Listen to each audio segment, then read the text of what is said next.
Hey y'all, we are doing a travel Q&A here. I'm live on two platforms, so I've actually never been live on YouTube before. This is my first time. Whoops, what did I just do? Oh, there we go. Nope, wrong way. Yeah, so both platforms, but welcome y'all. Welcome to Thailand. That's where I currently am streaming this live from. I am in Bangkok, Thailand. This is the 24th country that I have been in. I'm very humbled and proud to say at the same time. So, yeah, but I'm here to answer questions for y'all. Like, I'm here to be a resource for y'all. So I want you to let me know, what travel questions do you have?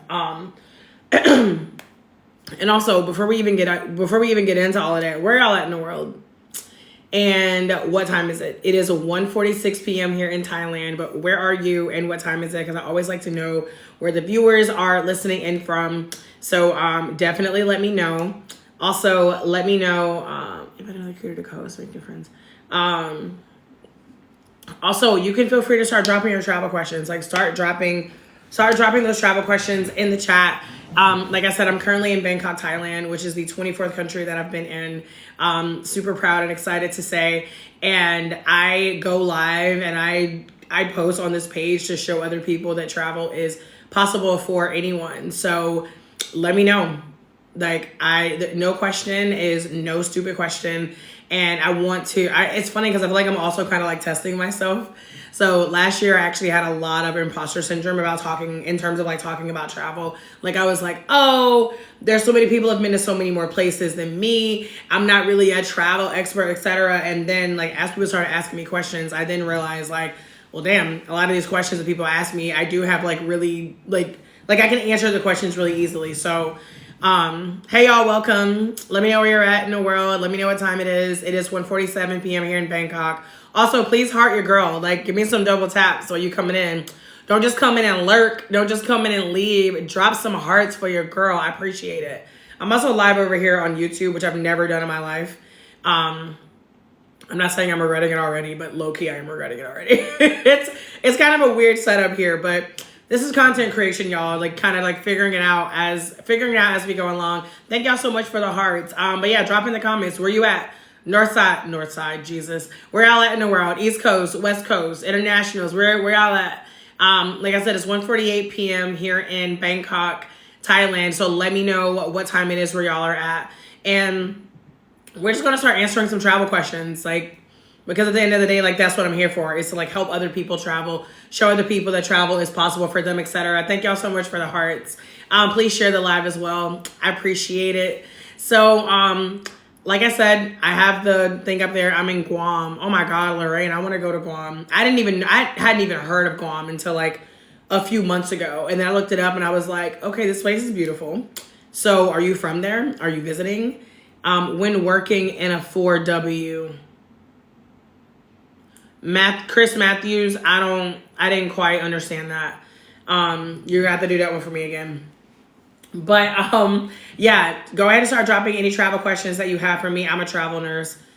So, okay, so does that mean you're over there working like as a nurse? So I've known a few travel nurses and they're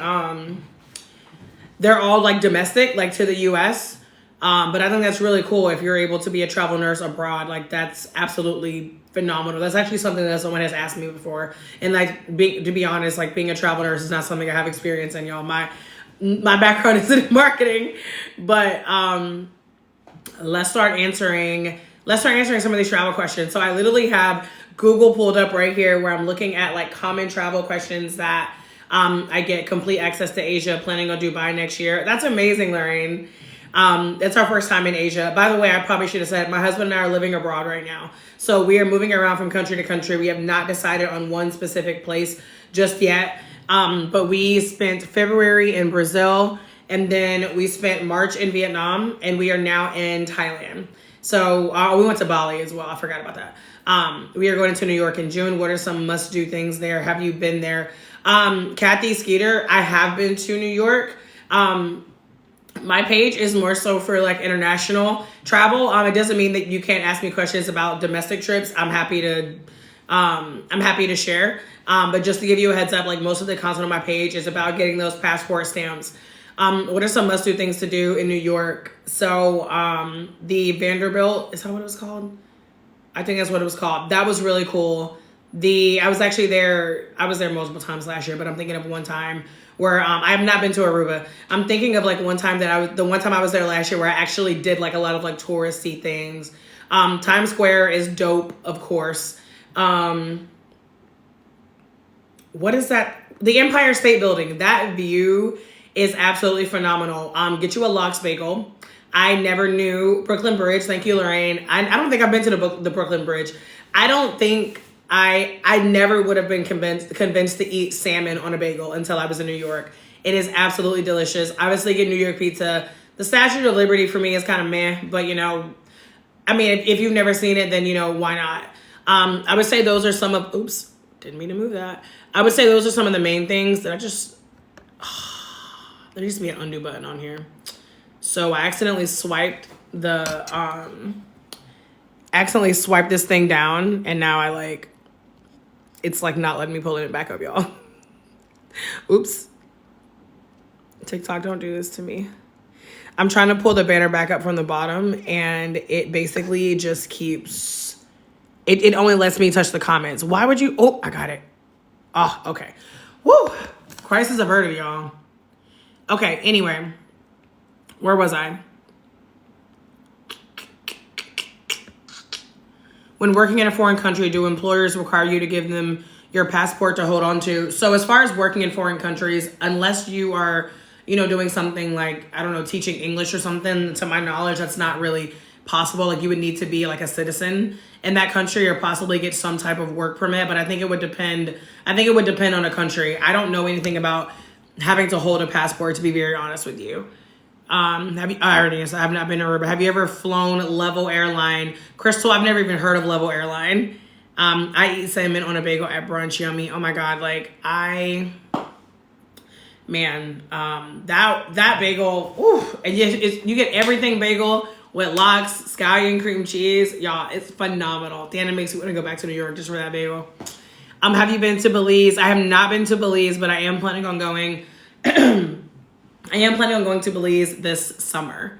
So me and my husband we're in Asia right now, but we're actually planning on traveling to Latin America during the summertime. So Belize is definitely on the list of places to go because it absolutely looks stunning there. Hello, y'all. Welcome those of you who are just joining. I'm doing a Q&A. Feel free to drop me any travel questions that you have. Also, drop me your location. Drop me some hearts, double tap for your girl. And let me know where you are in the world. It's 1:53 p.m. here in Thailand. So let me know where you are and what time it is. And any travel questions that you have, feel free to drop them in the chat. No question is a stupid question. I did not grow up traveling. I didn't know shit about traveling until I started traveling. And when I say y'all, I didn't know anything about traveling, I mean, even like my geography was like really bad. Now I'm a little bit embarrassed I'm a little bit embarrassed to think about like how bad my geography has been, but you know what? Traveling has helped that a lot.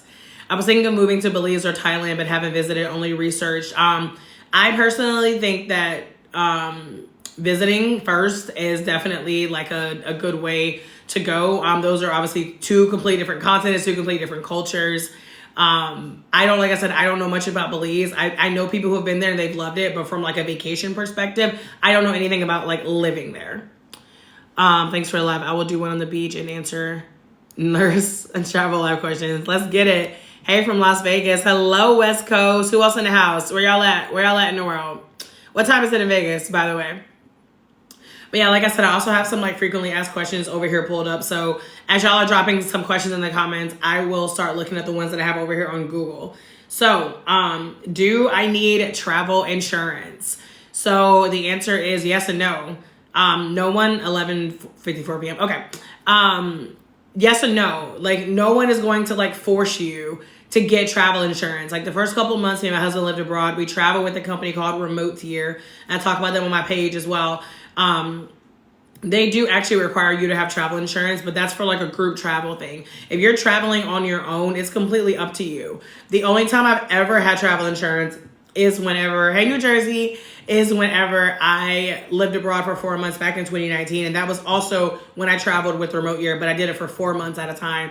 And I did get travel insurance back then.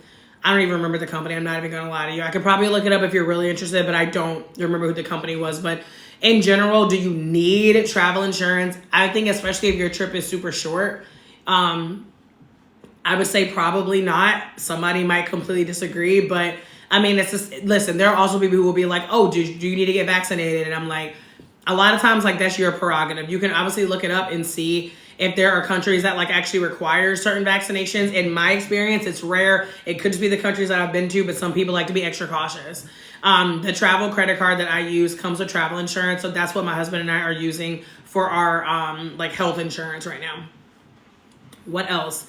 What are the best travel locations?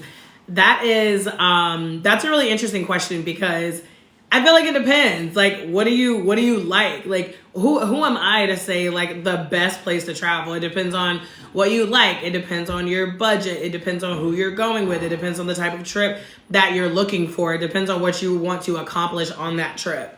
I think most people can agree that like a lot of people really love like the beach. So I think the Caribbean, thank y'all for the hearts. Please keep them coming. I think like the Caribbean is like a really, really great place to start. It doesn't have to be like beginner travel. Like even if you travel before, it doesn't mean you cannot go to the Caribbean, but like the Caribbean has, I mean, arguably some of the most beautiful beaches in the world. I mean, I would argue the most beautiful beaches in the world.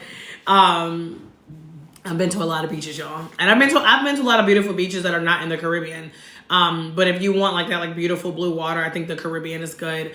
Also, typically in the Caribbean, a lot of people speak English. So I think if you're like a beginner traveler, like the Caribbean is like a great spot for that.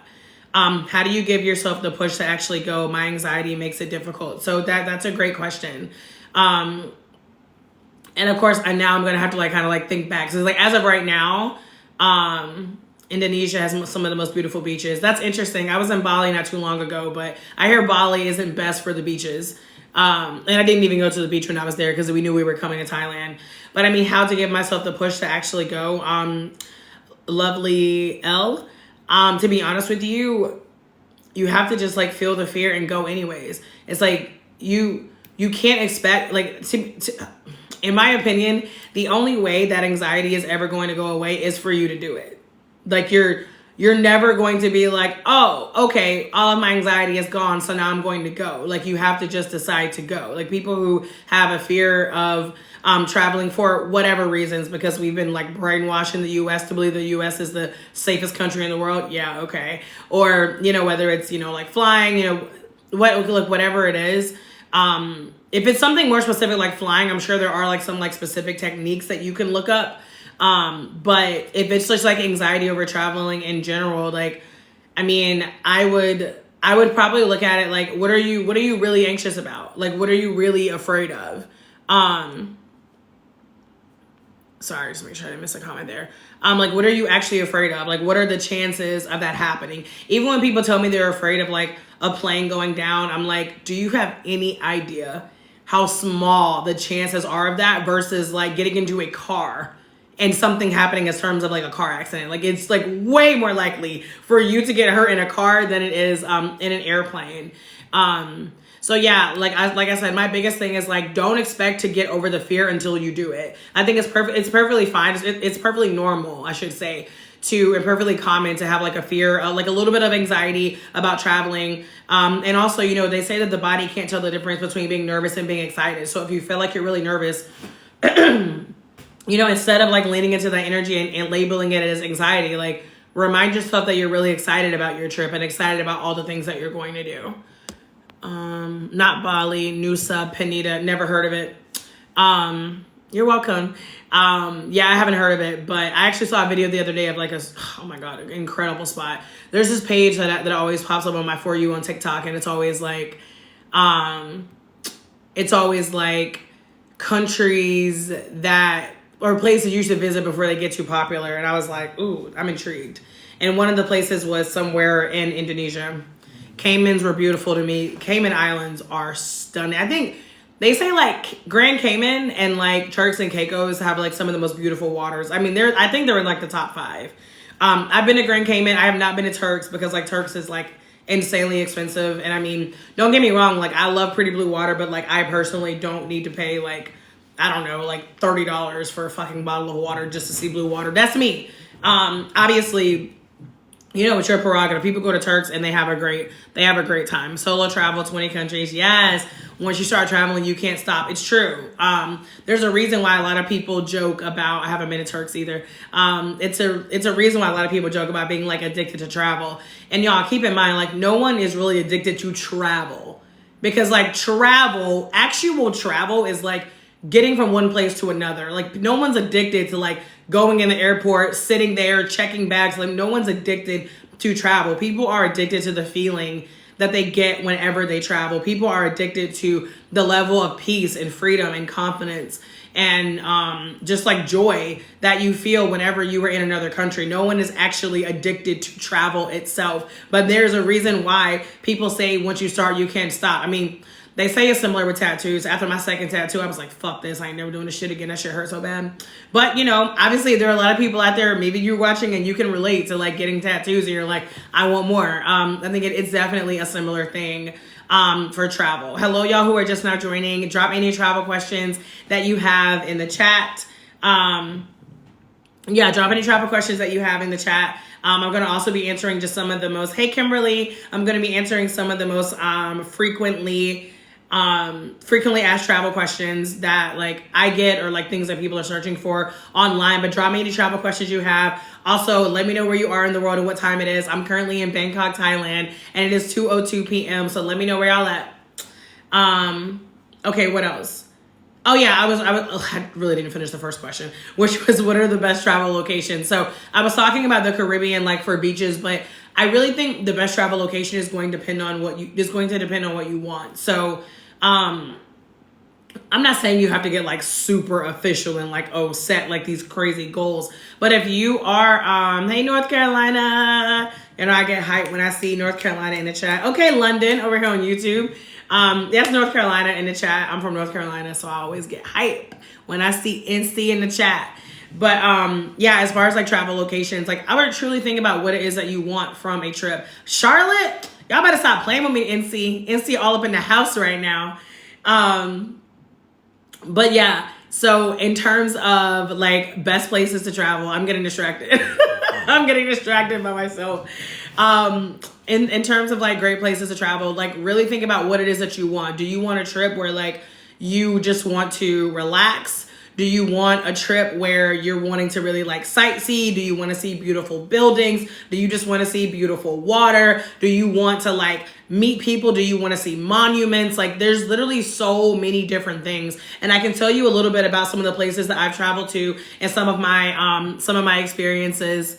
Kimberly, thank you so much for all the roses. I appreciate it. Thank y'all for the gifts and thank y'all for the hearts. I was so nervous, and before I ventured out, but said a prayer, got out there, and now it's my jam.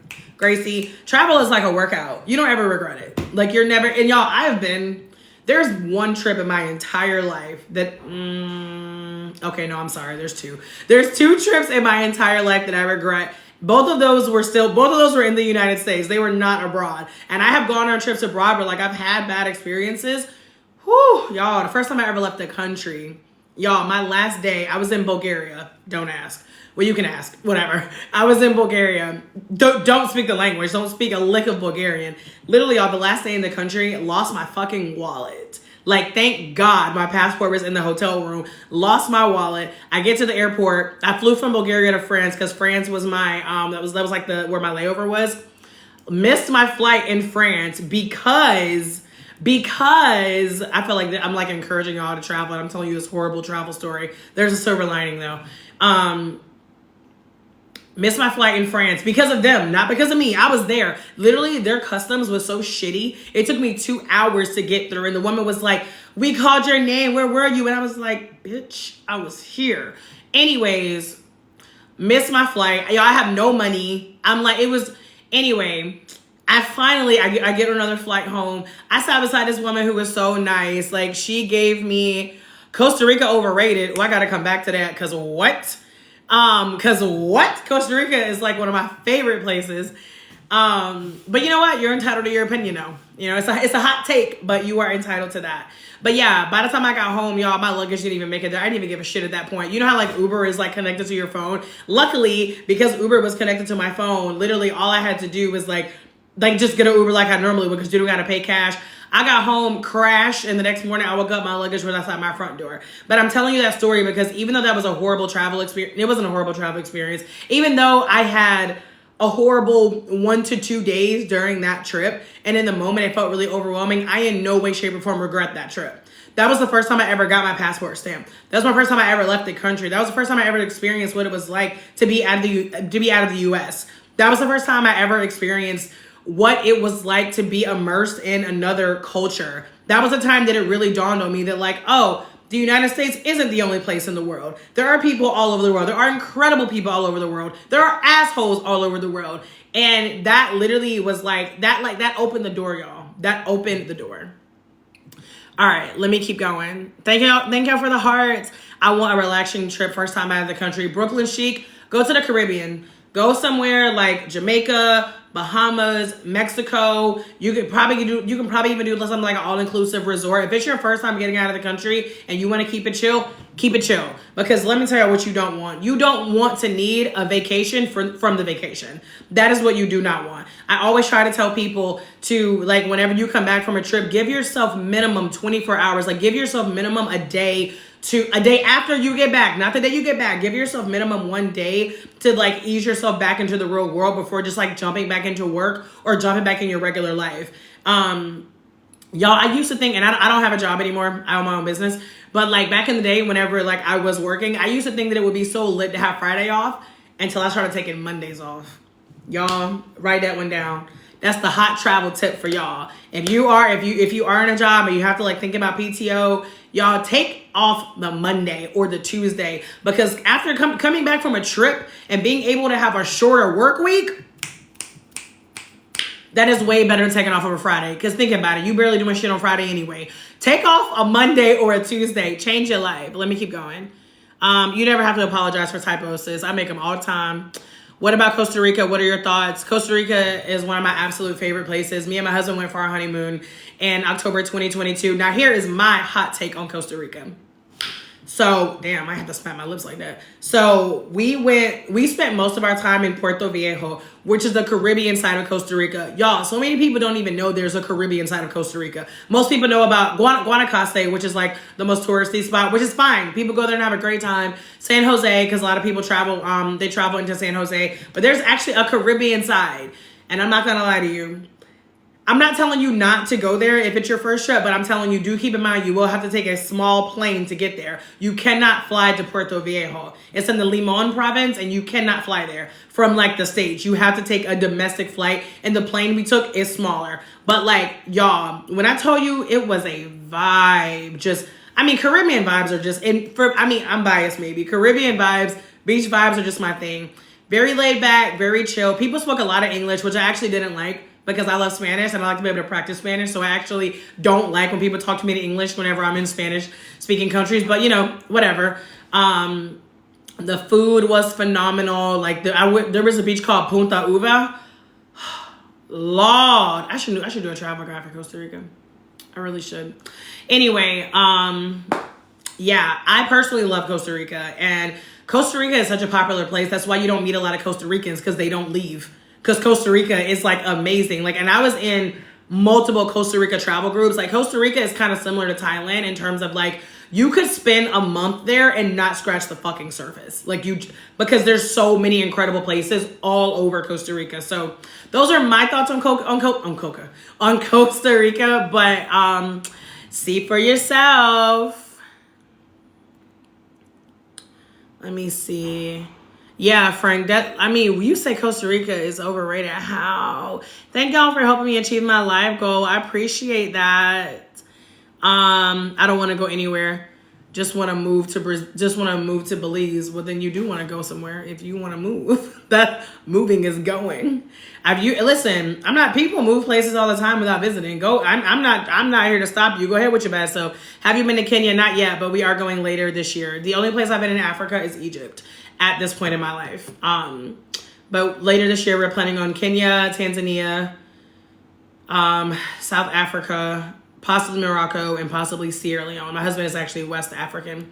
He's from Sierra Leone, so we would love to visit where he's from, but we need to do that like with his family, like, and we're not about to go to Sierra Leone on our own. Can you pay for your seats whenever up to the flight? Do you mean like at the last minute? I mean, it's if they're available. If you're on like a flight that's like really popular, then chances are like you're just going to be assigned a seat. But like I said, it depends on the flight. Sometimes whenever you go to check in, you can go up to the counter, or sometimes even after you check in, you can go to the counter and see if you can get your seat changed. But I would only do that if you're going to like a rare place. Like when me and my sister went to like El Salvador, like we had like a whole row to ourselves. But whenever I'm doing like, if I'm flying to like Atlanta, Miami, you know, somewhere like France or, you know, something like that, like most of the time the flights are going to be full. So I would just keep that in mind. It's overrated. So many better places in Latin America, Brazil, Peru, Argentina. I'm food motivated though. You know what? If you're only talking about the food, and again, I don't know, Frank, have you been to the Caribbean side? Because if you're talking about food on like San Jose, I was not impressed. Like me and my husband spent the last 2 days of our honeymoon in San Jose, and we were like, why did we leave Puerto Viejo? We should have just stayed over there the entire time. But obviously on the Caribbean side, I mean, y'all, Caribbean, it got more flavor. Like, and you can't compare anything to Peru. Peru has like the best food in the world. Like, fight me. Peru has the best food in the world. Like, it's just their culinary scene is out of this world. Brazil, I was in Brazil. I spent all of February in Brazil. Brazil has some delicious food as well. Oh my God. Yeah. Argentina. I don't know if I've ever heard anybody say they had some of the best food of their life in Argentina. That's interesting. Me and my husband were going to spend March in Argentina, but we ended up not doing it. I've had like mixed feelings about Argentina for a long time, but a lot of people who I traveled with in Brazil expressed that they loved Argentina. So now we actually might go this summer. France and Heathrow are the worst. Yeah. So after that shit show in Paris, I never had any desire to go back to Paris after that. And that was 2016. Just from the hell I had in the airport, I never wanted to go back to Paris. Ended up going to Paris this past September.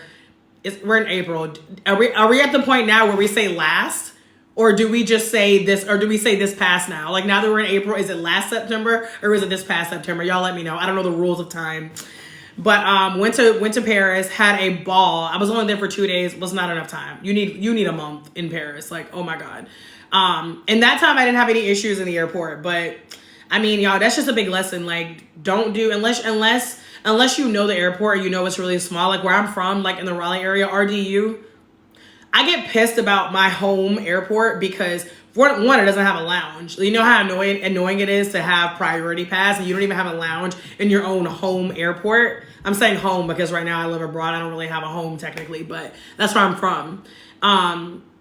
But y'all know how grateful I am whenever I go to RDU, and it's so easy to get through the airport because it's such a small airport. So use your best judgment, but I would say anything less than 3 hours for a layover, especially international, my advice is don't do it. You're welcome, Brooklyn. I'm going to Nosara, Costa Rica in June. I've never even heard of Nosara. Where's that at? I've literally never heard of that. Mondays off is life, period. I'm behind on comments. Monday and Tuesdays, days off. I'm telling y'all, fuck Saturday and Sundays off. Like, I actually prefer, and granted, like I own my own business, so like I can obviously work whenever I want to anyways, but this couch is like super loud. I don't even mind working on Saturdays and Sundays, y'all. When I was still living in the US, I literally would like avoid going out on Saturdays and Sundays. Unless it was like a specific event, I would avoid it because I would rather be out like during the week, like trying to get stuff done to avoid crowds. That's me. A lot of places in Mexico way better than Costa Rica. Mexico is my favorite country in the whole world, so you will never hear me argue that. Like, you'll never hear me argue that. Mexico is my favorite country, y'all. 24 countries. The only continent I haven't been to Antarctica is a continent, so let me say 2. The only 2 continents I've never been to are Australia and Antarctica, and Mexico is still my favorite country. So yeah, Caribbean side way better. Yes. Learn that tip from my BFF. Take Monday and Tuesday. Oh, y'all. It will change your life. Like, thank you for sharing the live. And thank y'all for the hearts. It will change your life. I'm telling you, like, stop taking off Fridays. Take off Mondays. Like, especially with travel. Like, I used to specifically finesse my trips. So, like, I would literally try to either come back on like a Sunday or a Monday. So I would either take off that Monday or that Monday, Tuesday and go back to work and then work like Wednesday, Thursday, Friday. And then like have, and only have to do a 3-day work week and it's the weekend again. Pro tip. Where are you? I'm in Thailand right now.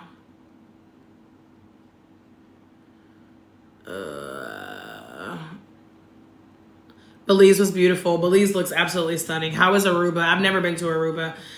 From what I hear, Aruba is very, very, very Americanized. Like I had a friend who went there recently and she said she literally felt like she was in the US. So Aruba personally is not on my travel list. It's not that I won't say I won't ever go. Like I've learned to never say never. You know, look, there may be some opportunity that comes up. Somebody might get married there. Somebody might, someone might have a birthday there. Like Greece really isn't even that high on my list, and I'll be there in August because a friend wants to go there for her birthday. So, but me planning a trip to Aruba, not gonna happen. Go to Zambia, Ethiopia, Mozambique, Ghana. Man, we are in Ethiopia kind of ratchet right now. Like we had a flight that was supposed to go through Ethiopia Airlines, and then like I don't know. We ended up changing that flight. We're planning on doing Ghana in December for Afro Nation. Zambia. I haven't heard of Mozambique. That's what's up though. I love that you've been all these places. Have you been to Brazil, Argentina, or Peru? I've been to Brazil and I've been to Peru. Hey sis, are Egypt and Israel racist against dark-skinned black folk? I've never been to Israel. I didn't have any issues with like racism whenever I was in Egypt, but a lot of people did stare at me. Now keep in mind, like y'all been in Asia. So like people stared at me in Vietnam, but like honestly, to be very, and y'all, Egypt is an incredible place. I mean, the pyramids, the tombs, like things that you will literally not be able to believe with your own eyes. Like Egypt is absolutely incredible. However, I was ready to go after 9 days. And part of the reason I was ready to go was because people were staring at me all the time. And I mean like women were staring at me like I was like, I don't even know, like I was a fucking harlot or something. And the men were just like shameless. So I don't think it was because I was dark skinned, because I went with my friend Christina, who is light skinned, and they stared at her as well. So I didn't experience anything over there as far as like racism. Peru has amazing food. Glad they opened a Peruvian restaurant here in Vietnam. Oh my God. There's a Peruvian restaurant in Vietnam. Where you at in Vietnam? Cause I was in Hanoi. Oh my God, Peruvian food. Me and my husband, we actually might go to Peru after. We're going to go to Japan after here. We're in Thailand right now. We're going to go to Japan, but we're thinking about going to Peru. Is Italy racist? I've never been to Italy. I don't really want to go to Italy. I've heard that people in Italy, I've talked to several black people who've been to Italy and they said they've experienced racism. Now keep in mind, y'all, racism is in the United States. So like not going to a country, as long as it's not like danger, right? If someone's telling you like they actually feel like they were in danger, but just more like being snubbed or somebody having an attitude with you. If you really want to go to Italy, I'm not telling you not to go. Like you might experience some of that and it doesn't necessarily mean you shouldn't go. But from what I have heard people having negative experiences there like that. And like I said, Italy, it used to be on my travel list, but honestly, I do think Italian is a beautiful language though. It's actually similar to Spanish, but I don't. Then I'm like, well, Bianca, why would you learn Italian if you're not going to go to Italy? I probably will never learn Italian, even though I say that now. Oh, I can set up a new goal. Okay, cool. Let me set up my new live goal, y'all. Keep dropping your travel questions for me. I am going to get to as many as I can. Okay, there we go. If you love steaks, wines, and steak, Frank, that's what I hear. I traveled with an Argentinian for 4 months.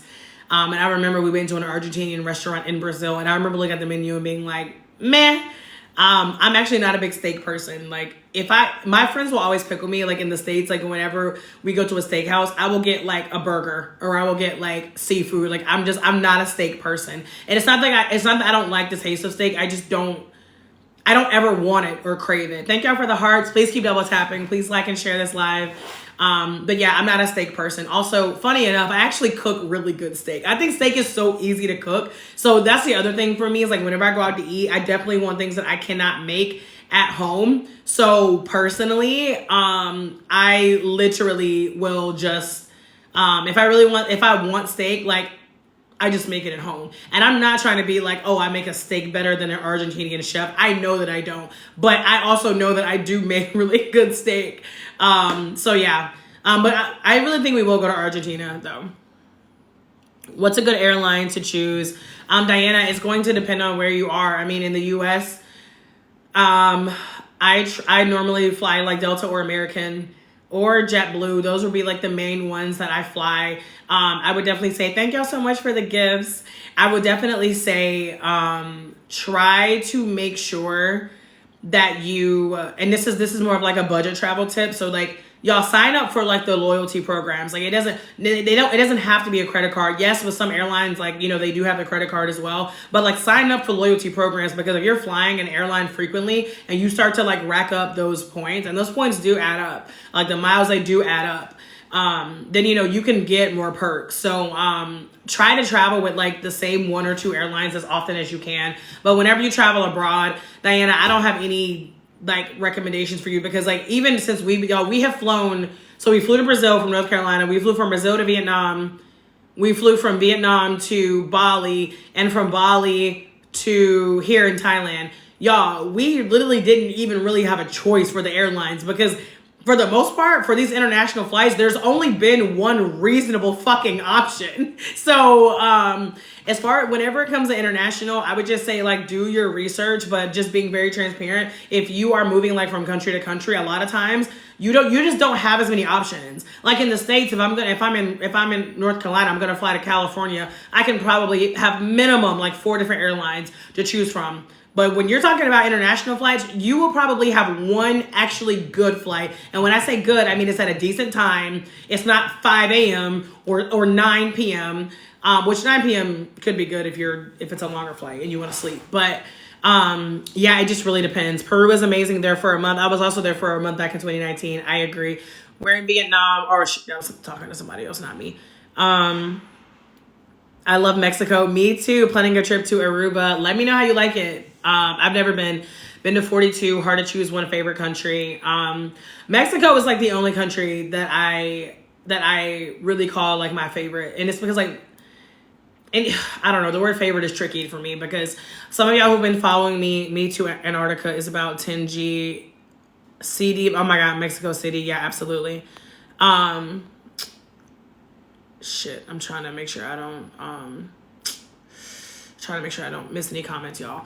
But yeah, even when people ask me about the places I've been so far, like me and my husband have been like while we are living abroad, and they're like, which is your favorite? And I'm like, I honestly try not to even like compare countries. Like when I'm in them, like I feel like every country has something different to offer, and I try to really go there and appreciate that country for whatever it is, whatever they are, whatever they have to offer, instead of being like, oh, well, you're not this country or you're not this country. But Mexico is my favorite. Also, Mexico is also the country I've been to the most in my life. I've been to Mexico probably like 6 or 7 times, and I've been in like 5 different parts of Mexico. So do take that with a grain of salt. I currently have Tuesday, Wednesday, Thursday all permanently. That's amazing. Was just in Bangkok. Great food. Just try not to get food poisoning. Yeah, we've been in Bangkok. We haven't had any issues. I hear a lot of Black Americans live in Thailand. Do you like it? We love Thailand. Y'all, like I said, we are living abroad right now, and out of all the countries we've been to, Thailand is the only country where we were here for less than 24 hours, and we were like, wow, we can really see ourselves living here. Like, we love it here. It's too fucking hot, though. Like, my husband swears up and down that he likes the heat. I don't believe him. I think he's full of shit, but it is so hot here. And we were in Pattaya over the weekend, which is like a little bit less than like a 2-hour bus ride. So we were on the beach, and on the beach, because there's the ocean, there is a little bit of breeze that comes off of it. But here in Bangkok, it is like smeltering hot. And y'all, I'm from North Carolina. I know heat. I know humidity. But this shit here, like right now, it's 96 degrees outside. Y'all, this is like low key, this is chill. Because normally it's like fucking 99. Normally, if y'all have been live with me for a while, you know, like in Vietnam, I would be out and about, like walking around showing y'all Vietnam. And I have shown like Thailand as well, but like not as much because it's literally too hot. Like even in the evenings, it's still like super, super hot here. But we absolutely love Thailand. We actually did meet it with some Black expats over the weekend. That was really fun. It's Thai New Year. People are walking around shooting each other with water guns. It's like super fun. So we absolutely love Thailand. This is for sure a popular destination for probably not just Black expats, probably expats in general. So these trips cost. Do you know any prepaid booking sites? What do you mean by prepaid? I know there's one. I know Airfordable is one where you can like pay in pieces. Also, like if you work with a travel agent, a lot of times you can do that. I've heard of people using like Afterpay and Klarna. I need to, let me make a note because I need to look into that. I'm like, let me make a note, and then I'm like, where am I gonna make this note at? But yeah, when you say prepaid, let me know exactly what you mean. Aruba is nice, but your friend is correct. Yeah, I mean, and y'all, listen, don't let any of like what I say deter you from going to a place if it's a place that you really want to go. Like I said, I've never been to Aruba, but like I said, I hear it's very, very Americanized. But if you were someone who's never traveled before, that might be perfectly fine for you, just to like know that you were in another country. If you can go to Jamaica, and if you're on an all-inclusive resort, it's still gonna feel like America because you're gonna be around a bunch of like other Americans. Like, so it really just depends on the travel experience that you want to have. I mean, people have gone to Aruba and had an amazing time. Favorite African country? I've only been to Egypt, so I have nothing to compare it to. I've been to Israel. I crossed from Jordan. Very nice. My mom wants to go to Israel. The friend who I went with to Egypt is actually half Jordanian. I'd love to go to Egypt. Oh my God, it's incredible. I heard Cairo blows. Too many people targeting tourists. I went to Tanzania and Morocco instead. I hear mixed things about Morocco. We might go to Morocco later this year. But I think Morocco, like I'd probably be good for like a week there. But also Morocco is very different as a woman than it is a man. And again, this is not to say people don't have a great time in Morocco, but I'm just giving y'all like my opinion. Tunisia, I don't think I've heard of that. I wouldn't say Cairo blows. Out of all the places I went, it was probably my least favorite in Egypt. But yeah, like my friend who I went with who is Egyptian, she even told me, she was like, I do not like Egypt as a tourist. And I was like, damn. Thank y'all for the hearts. Please keep double tapping. Please like and share this live. So your dollar will go far. Will go far where? Where did I miss that? I already talked about how I like Thailand. Do you live in Mexico? No. I've been in Thailand for like, it'll be 2 weeks in 2 days. Is today Monday or Tuesday? Tuesday. Well, it's Tuesday for me. It might be Monday for y'all. No, it should be Tuesday for y'all too. Cleanest place you have visited. The cleanest? Probably Germany. Yeah, probably Germany. Singapore and Japan are super clean. I hear Singapore is super clean as well. I'm hoping I can try to give me like a long layover in Singapore. I would love to see it. I don't really feel like I need to be there like a long time, but I would love to see it, and we'll be in Japan. Thank you for the roses. I want to travel, but I get sick from the local water, so don't drink it. Just only do bottled water. Avoid salads, avoid any like fresh vegetables or anything like that. I don't drink the water. I mean, it's so rare. Back in 2019, I drank the water in Colombia. But other than that, I typically don't drink the water. There are some places, like in Egypt, I didn't even brush my teeth with the water. I wouldn't go near any salads. But here in Thailand, like me and my husband have not had any issues like brushing our teeth with the water. A bottle of wine in Argentina is like under $5. That's what I've heard about Argentina. I'm also planning a trip to Thailand. When is the best time to go? They said the best time is between November and April. I think that's what I saw. I actually looked this up yesterday because me and my husband were trying to figure out like, why is it so hot? Best time to visit Thailand. Yeah, I'm live on YouTube over here for the first time. Ain't nobody in here. Nobody. Maybe it's because it's my first time. It don't matter. Yeah, November to early April is what they recommend for the best time to go to Thailand. Any tips for Dubai? I've never been to Dubai. So I got nothing. I'm glad I stumbled into your live. Me too. Welcome. Been to 27. Let's get it. I like Egypt. When is the best time to travel to Thailand? Okay, I just answered that. For Cairo, you need to meet locals in order to avoid the tourism scams. Egyptians are very hospitable. Yeah, and y'all, I was in Egypt with an Egyptian. Like her family has property there. She goes to Egypt all the time, and just because like I obviously like look like a tourist. It can definitely be intense, and like their culture, like they have a culture of like haggling and you can ignore it. I mean, there were definitely points where I got used to just keeping on my stone face, but yeah, just be prepared. What do you like best about Thailand? The food. Oh my god, the food is so good. Vietnam too, like the food in Southeast Asia, y'all. The food here is so good. Also, Thai people are so kind. Like Thai people and Balinese people both like, just phenomenal. And it's so affordable in Thailand. If you're making US money, oh my God.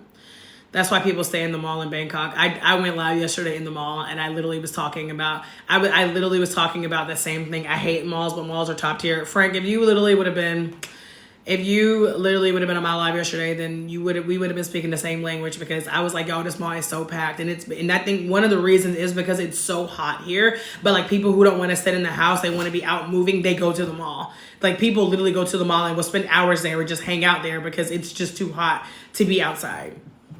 It is the hottest month of the year here. Where's here?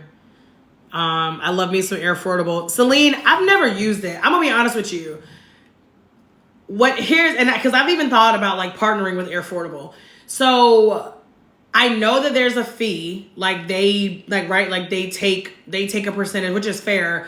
But then I've heard of people booking with like Klarna or like Afterpay without a fee. So that's my only thing. So like, let me know how Affordable works. Drop some tips in the comments for us.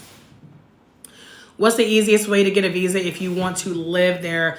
Adriana, I'm gonna be honest with you, I'm not the best person to ask because we're not gonna be here. We're only here for like 5 weeks. So we're just on a tourist visa that we're gonna have to renew, which we found out recently we could just go to like immigration, and that supposedly is gonna be super easy. So I don't know, since we are not planning on living here. What travel credit card do you have? I have the Chase Sapphire Reserve, in my opinion, the absolute best travel credit card. I mean, and y'all, to be honest with you, I've never even really cared that much about travel insurance until now that I'm living abroad, but it's crazy. I mean, like, I think it's like $500,000 for like emergencies. Like if you lose your luggage, they will reimburse you. Y'all, access to airport lounges will change your life. Change your life forever. Like not having to sit at the gate, being able to go into a lounge where they got free food, free drinks. I've even done a video where like there's something called Minute Suites where you go in and there's like a little like cot bed thing. You can like lay down and take a fucking nap. Like, and y'all, some of these lounges, oh my God, the lounge in Abu Dhabi, chef's kiss. Like airport lounges, oh my God, so solid.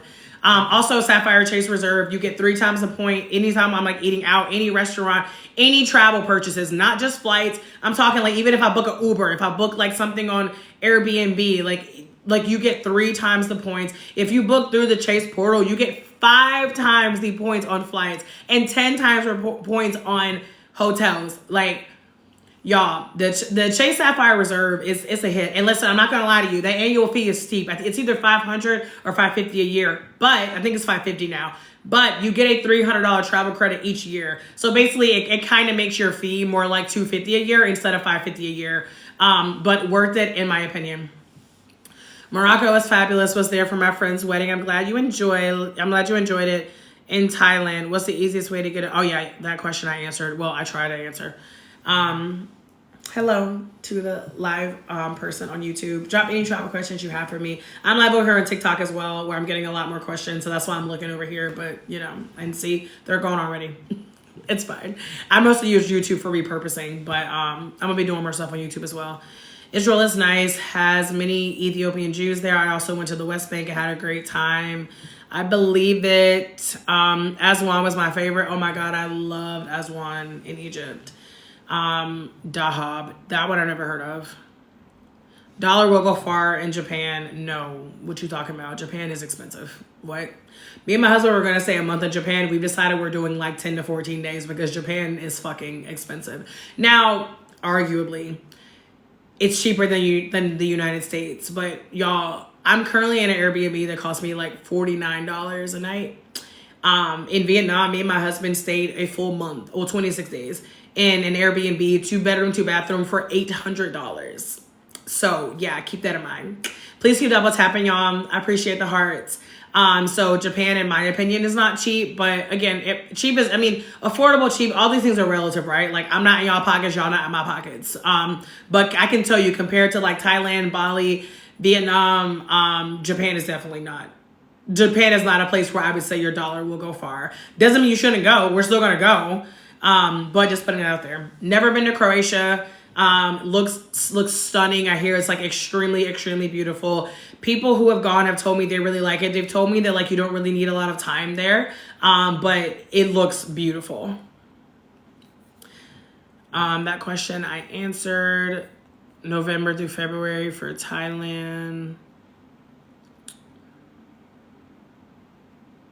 Costa Rica. I talked about Costa Rica earlier. I absolutely loved it there. I recommend going to the Caribbean side, which you will have to get a local flight there. Like you have to first fly to like either San Jose or Liberia. Then you have to take like a smaller plane to get there. But I think it's absolutely worth it. What's your favorite Caribbean island you visited? Y'all, somebody not gonna like me for saying this, but most of the Caribbean places I've been to, they're like the same to me. Like, if I go to the Caribbean, I'm going to the Caribbean because I'm going to relax or I'm going to party.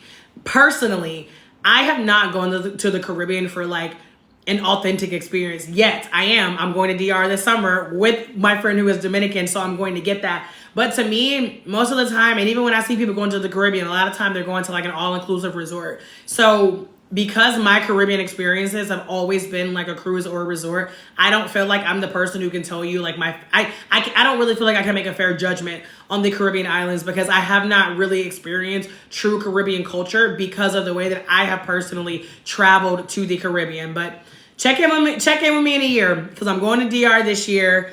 I'm trying to find me a Jamaican friend. That sounded so suspicious. But yeah, I'm trying to find somebody to take me to Jamaica and show me the real Jamaica. But as of right now, like the Caribbean to me is like party and pretty waters. And like they've all pretty much been the same if I'm being very, very honest with you. I'm coordinating my Thailand trip for January. Are there any musts that are not touristy? See, the only thing about Thailand is like me and my husband did so much in Brazil and Vietnam. Like we've been chilling in Thailand, y'all. We went to the Big Buddha, which is like in Bangkok. Well, what part of Thailand are you going to? Let me start there because we've only been to Bangkok and Pattaya. We're going to Phuket next week. And then we're going to do Chiang Mai like later. But like in Bangkok, that's not touristy. I want to give you a better answer, but as of right now, I don't have it because like I said, like we pretty much, we've mostly been in Bangkok other than whenever we went to Pattaya. But the Big Buddha is absolutely dope. And then if you go to Pattaya, the Sanctuary of Truth is beautiful, but there are definitely a lot of tourists. Was just in, I can't even pronounce that word, at Icon Mall and the food courts in Bangkok. So good. Oh yeah. Oh my God. The food courts here in these malls are, you literally wouldn't believe it. Hottest month of the year in Thailand. April? Shit. See, do your research, y'all. Don't be like me. We actually were supposed to be in Japan right now for cherry blossom season, but that's another conversation. I've traveled to 43 countries and 6 continents. One more to go. Let's get it, Gigi. What do you do for work? Michelle, that's a great question. So I'm actually a digital entrepreneur. So, and that's one of the things that I talk about on my page. I have multiple streams of income. I have 10 streams of income actually. And I have a video where I walk you through all 10 of them because I'm not here to, hide, gatekeep, nothing. I literally tell you 10 different ways that I make money virtually. So, and that is what allows me to travel without having to worry about things like PTO or having to worry about, trying to make money from like a physical location. So most of the money that I make comes from digital marketing and affiliate marketing. I actually did a video not too long ago because I was celebrating making $1,000 in 2 weeks from digital products. Still very excited about that. Still very proud of that because I've been selling digital products for a long time, but I did a little different strategy and shit really took off, and I'm just super, super excited about that. But yeah, I primarily do digital marketing and affiliate marketing, y'all. Digital marketing is such like a lucrative way to be making money online. Like there's a reason that you hear a lot of people talking about digital marketing because you have no income ceiling. You can literally make as much as you want to make. Like what you put in is what you get out, and it literally continues to pay you dividends over time.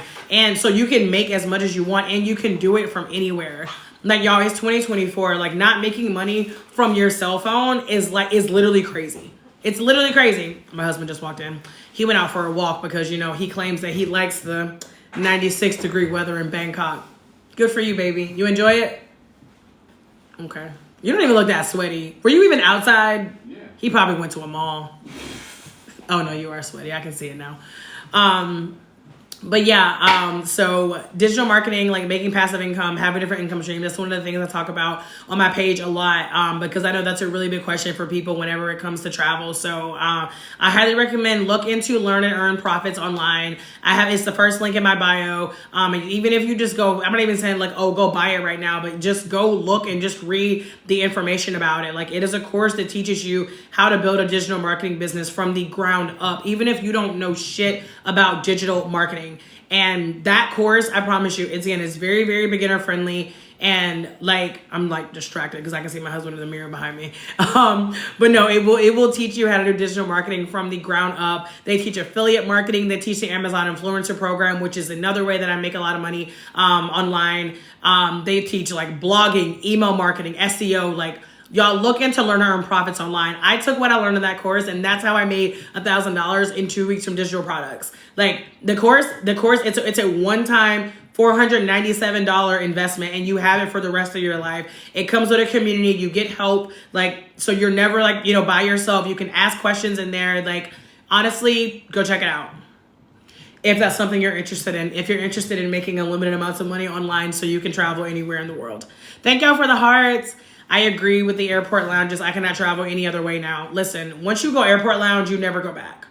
Like, you never go back. I mean, and even like some of the places, like we get like free food. Like, Mel, how many free meals have we had since we left the States? Probably like in the airports, like 4 or 5. Like, y'all, like looking, what? I said, all them have been all that, but yes, we have. Yeah, that's true.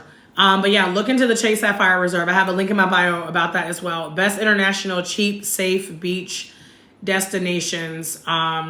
Cheap, safe beach destinations. My mind is like, I'm like beach. Costa Rica. Excuse me. I'm willing to say Mexico, even though some people argue that it's not.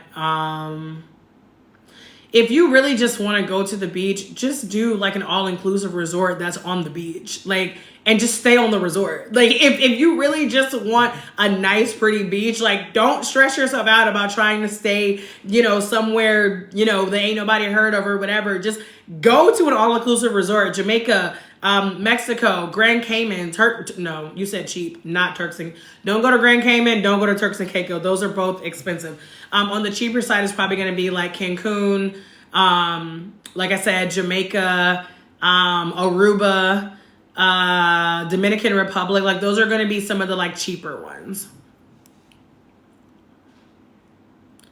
It is, but I love Japan. I'm very excited. Did you go to Hawaii? I have not been to Hawaii. I would love to go. Hawaii is another one of those places where like I never really wanted to go, but then I heard they have really amazing whale watching there, and I'm obsessed with whales. So I would love to go. But the last time I checked, they're literally begging people to stop going there because they're over tourists. I don't know if that's still the case, but the last time I checked, they were. So like I will not be going there unless that has changed. I'm in Japan now, headed to Manila. Yes, Jenny. It's relative. You can't compare with Southeast Asia. Yeah, exactly.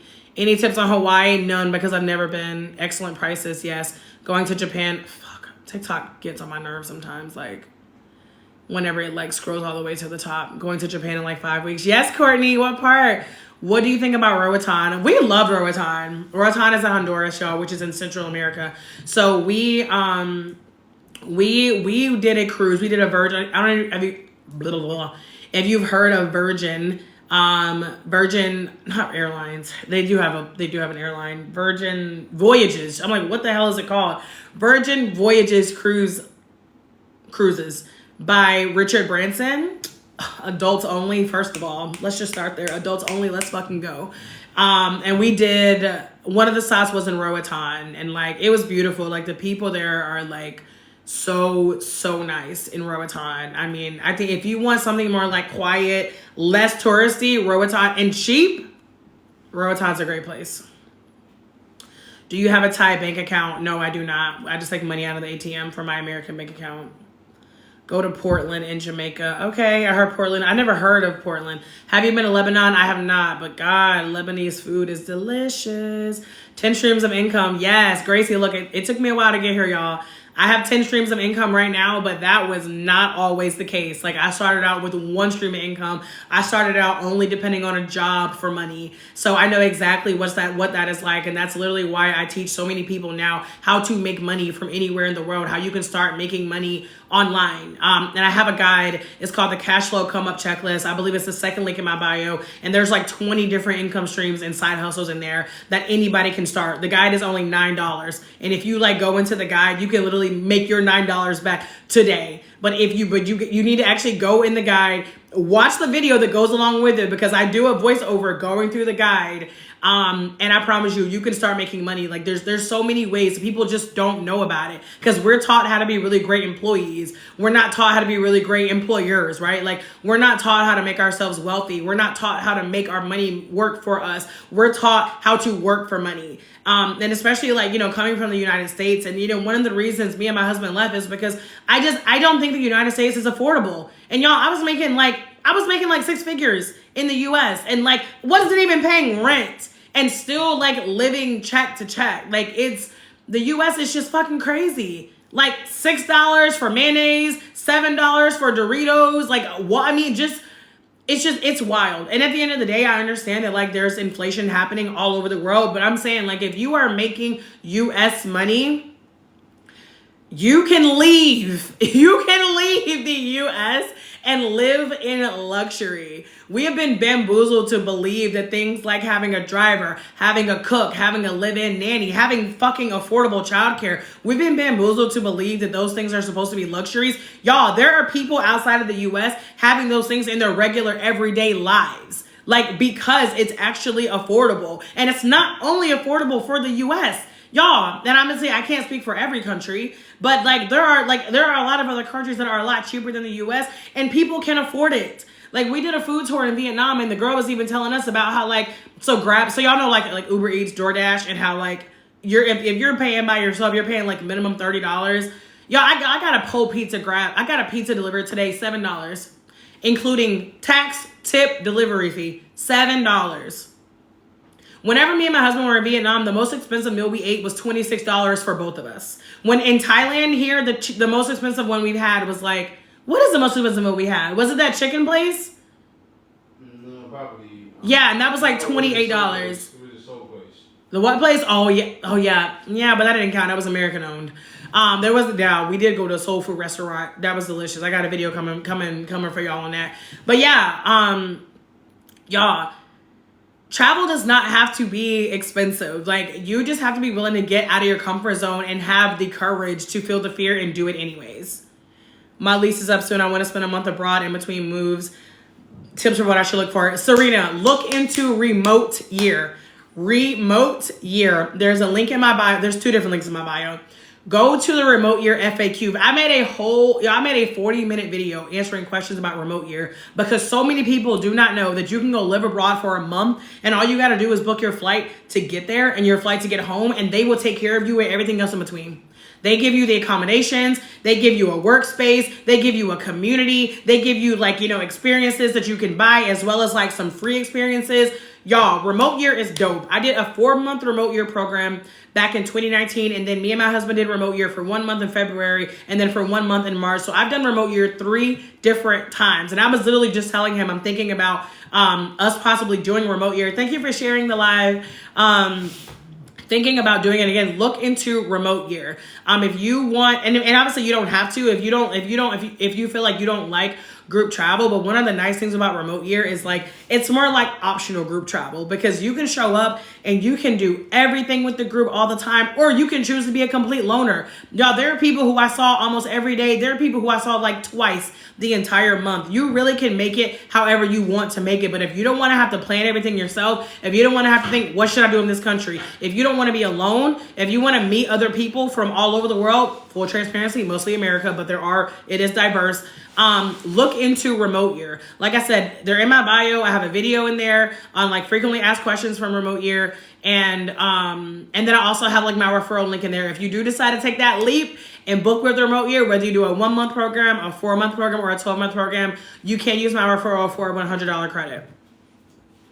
Thank you, Frank. Can you stay in Thailand with the tourist visa indefinitely? No. Love Mediterranean food. Me too. What course? Tall Beauty 27. The course I'm talking about is called Learn and Earn Profits Online. You can also shorten it. Some people call it LIPO. But it's a course that teaches you how to do digital marketing from start to finish. Like how to like build your brand, like choose your audience, choose your niche. Like that is literally how I made that $1,000 in 2 weeks from digital products. Y'all, I've been selling digital products for years, but I've never even made $500 and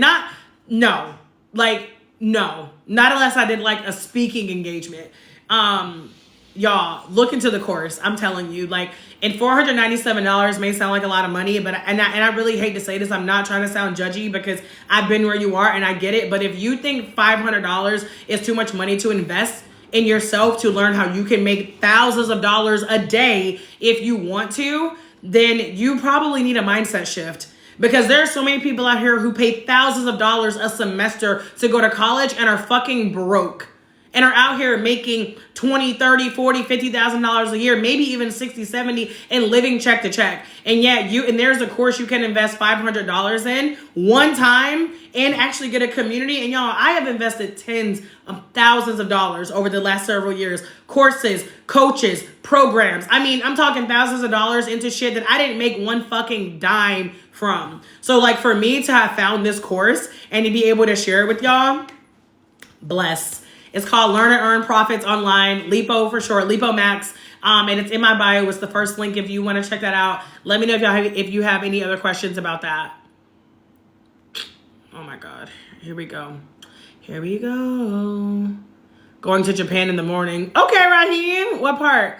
What online course did you mention? Oh, okay. That question I just answered. Roatan was the best scuba diving. That's amazing. Scuba diving is on my bucket list. I would love to scuba dive. What city were you living in? Where? Don't you have to have a Thai bank account if you're going to live there and have to pay for your rent? I don't know, Adriana, because I don't live here. I'm in an Airbnb, so I'm just not the person to ask. There are a lot of like Thailand expats groups, so if you're serious about moving abroad, I would go to them. Like I'm not gonna sit here and lie to you. I'm not a living abroad expert in terms of like going in one place. Me and my husband are still moving around. We haven't decided on one place that we're gonna settle yet. Do you get deals for flights and hotels? Absolutely. Like, y'all, like I said, travel does not have to be expensive. It does not. It really, really does not. My best tip for getting the best deals on flights is to be ready to take advantage when the flight deals come around, because there are amazing flight deals, but you need to be ready. You need to be ready to book, because otherwise you will miss them. The other thing about getting good flight deals, it's all about being flexible with your dates. Y'all, I can literally, matter of fact, let's do a little test right now. Let me go look. I'm about to go to Google Flights right now. And I'm going to show y'all. I'm about to just end this YouTube live because ain't nobody in here anyway. And I'm not even looking over here. So I really should just do it. I got Grab food delivery in Vietnam for 70 cents. Holy moly. Now that is low. I'm about to show y'all. Let me see if I'm going to turn this camera around. My husband might walk out, but that's okay. Most of y'all don't see him anyway. Okay, so let's say, where I don't know, where y'all from? I think I heard New York earlier. Let's do JFK. So let's say I want to go to, I don't know, let's say Bangkok, because I already got it right here. Okay, look, right here. So y'all see these flight prices? Can y'all see? If you were to leave New York on April 17th, well, tomorrow, it would cost you $949, right? If you were to leave 1, 2, 3 days later on the 20th, $1,400. Okay, whatever. Like, let's keep going. May 1st, $963. $963, y'all. 1, 2, 3 days later, $1,000. May 31st, $1,300. Y'all, if you, let me turn this back around because I know that light was in y'all face. if you are willing to be flexible with your travel dates, you can absolutely get amazing flight deals. I have a budget travel masterclass. I'm telling y'all about all the resources in my bio because I made these resources for y'all. Because like these are literally travel questions that I get all the time. And I want y'all to be able to have a resource that you can continue to go back to. I have a masterclass. It's called the Budget Travel Masterclass. It's in my bio as well. It's $14 and it will show you how to save thousands on travel for the rest of your life. And understand if you get any digital products from me, like as things get updated, you get updated as well. So, and I have budget travel tips on my page as well. So you can feel free to go scroll through and, save and do all of that. That's fine. But if you want them all in one place in an area where you can come back and visit, peep my Budget Travel Masterclass. Best friend trip to Cancun in June, staying at Breathless, tips to make our trip lit. Girl, you're gonna be in Cancun at Breathless Resort. You don't need me. That alone is a lit trip right there. You don't need me for anything. I've never been to Breathless, but I have heard that it's fun. I hear that it's a really, really fun resort. I have no tips for you. Like, just go do what you're already doing. The only tip I will say is, anytime I travel somewhere, I always try to like get with. That sounds so bad. Not literally get with, but like I do try to kind of like link up with a local early on for like just recommendations on like the best places to eat, the best things to try, etc. But girl, you're already there. And Cancun is absolutely a party town. So you are very inspiring. Thank you, Gracie. You're welcome, Tisha. Oops. All right, here we go. I just paid $3,500 for a real estate course. It wasn't good. Oh my God, Frank.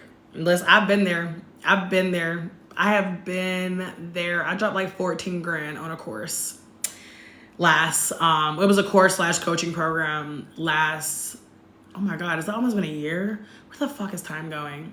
You know how much money I made from that?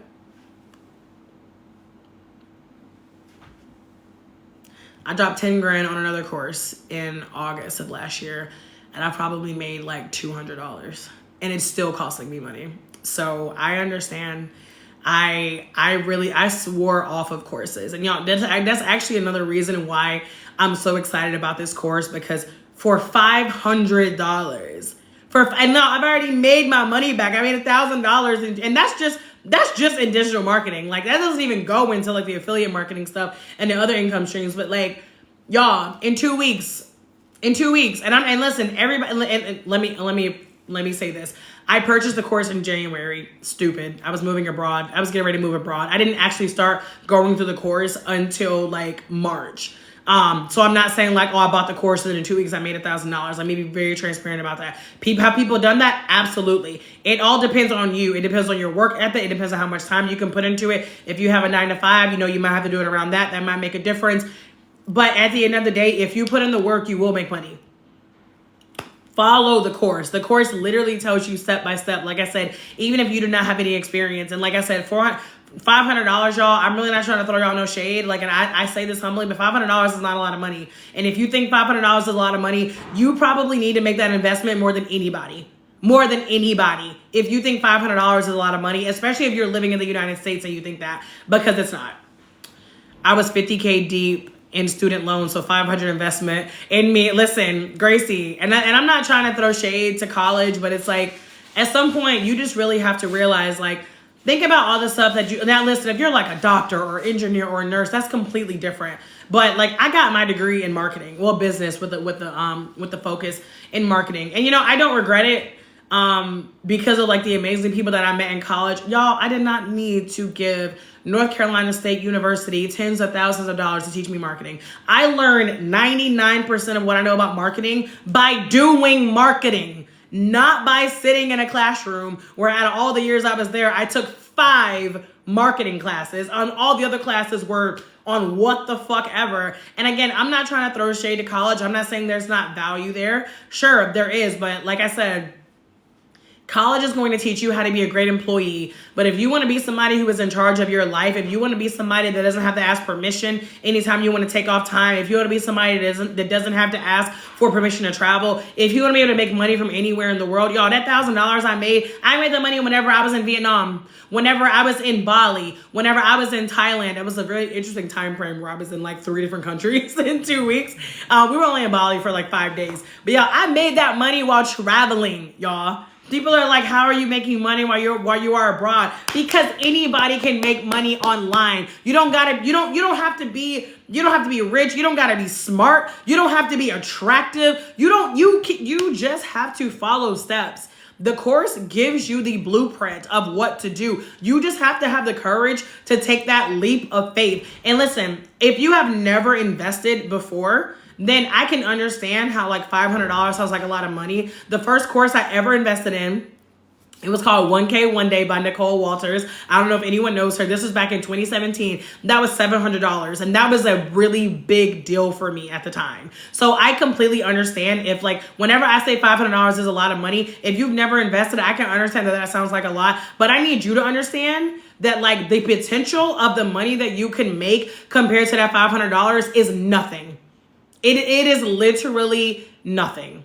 There have been so many success stories with this course, and that's why I chose, and y'all, I just started talking about this course, even though I've had it for a while and I've been like dipping my toes in. I just started talking about this course because I wanted to make sure that I could make money from it. I wanted to make sure that like it was legit in terms of like, let me apply it to my niche, which is obviously travel. I was like, let me make sure that I can take what I've learned from this course and make money before I share it with my audience, because like it matters to me that you guys trust what I say. It matters to me that I'm not just out here being like, oh, go get this so you know you can make money or whatever. Like I put resources in my bio based on the questions that I get from y'all. I had a whole other page, y'all. Look it up. It's at the Bianca Lynch. I have a whole other page where I talked about like passive income, and I'm not even doing that page anymore. I started talking about it over here because so many people are asking how they can make money to travel. So many people don't understand how they can make money from everywhere and from anywhere and everywhere in the world. That's why I started talking about that stuff on this page. Scroll back.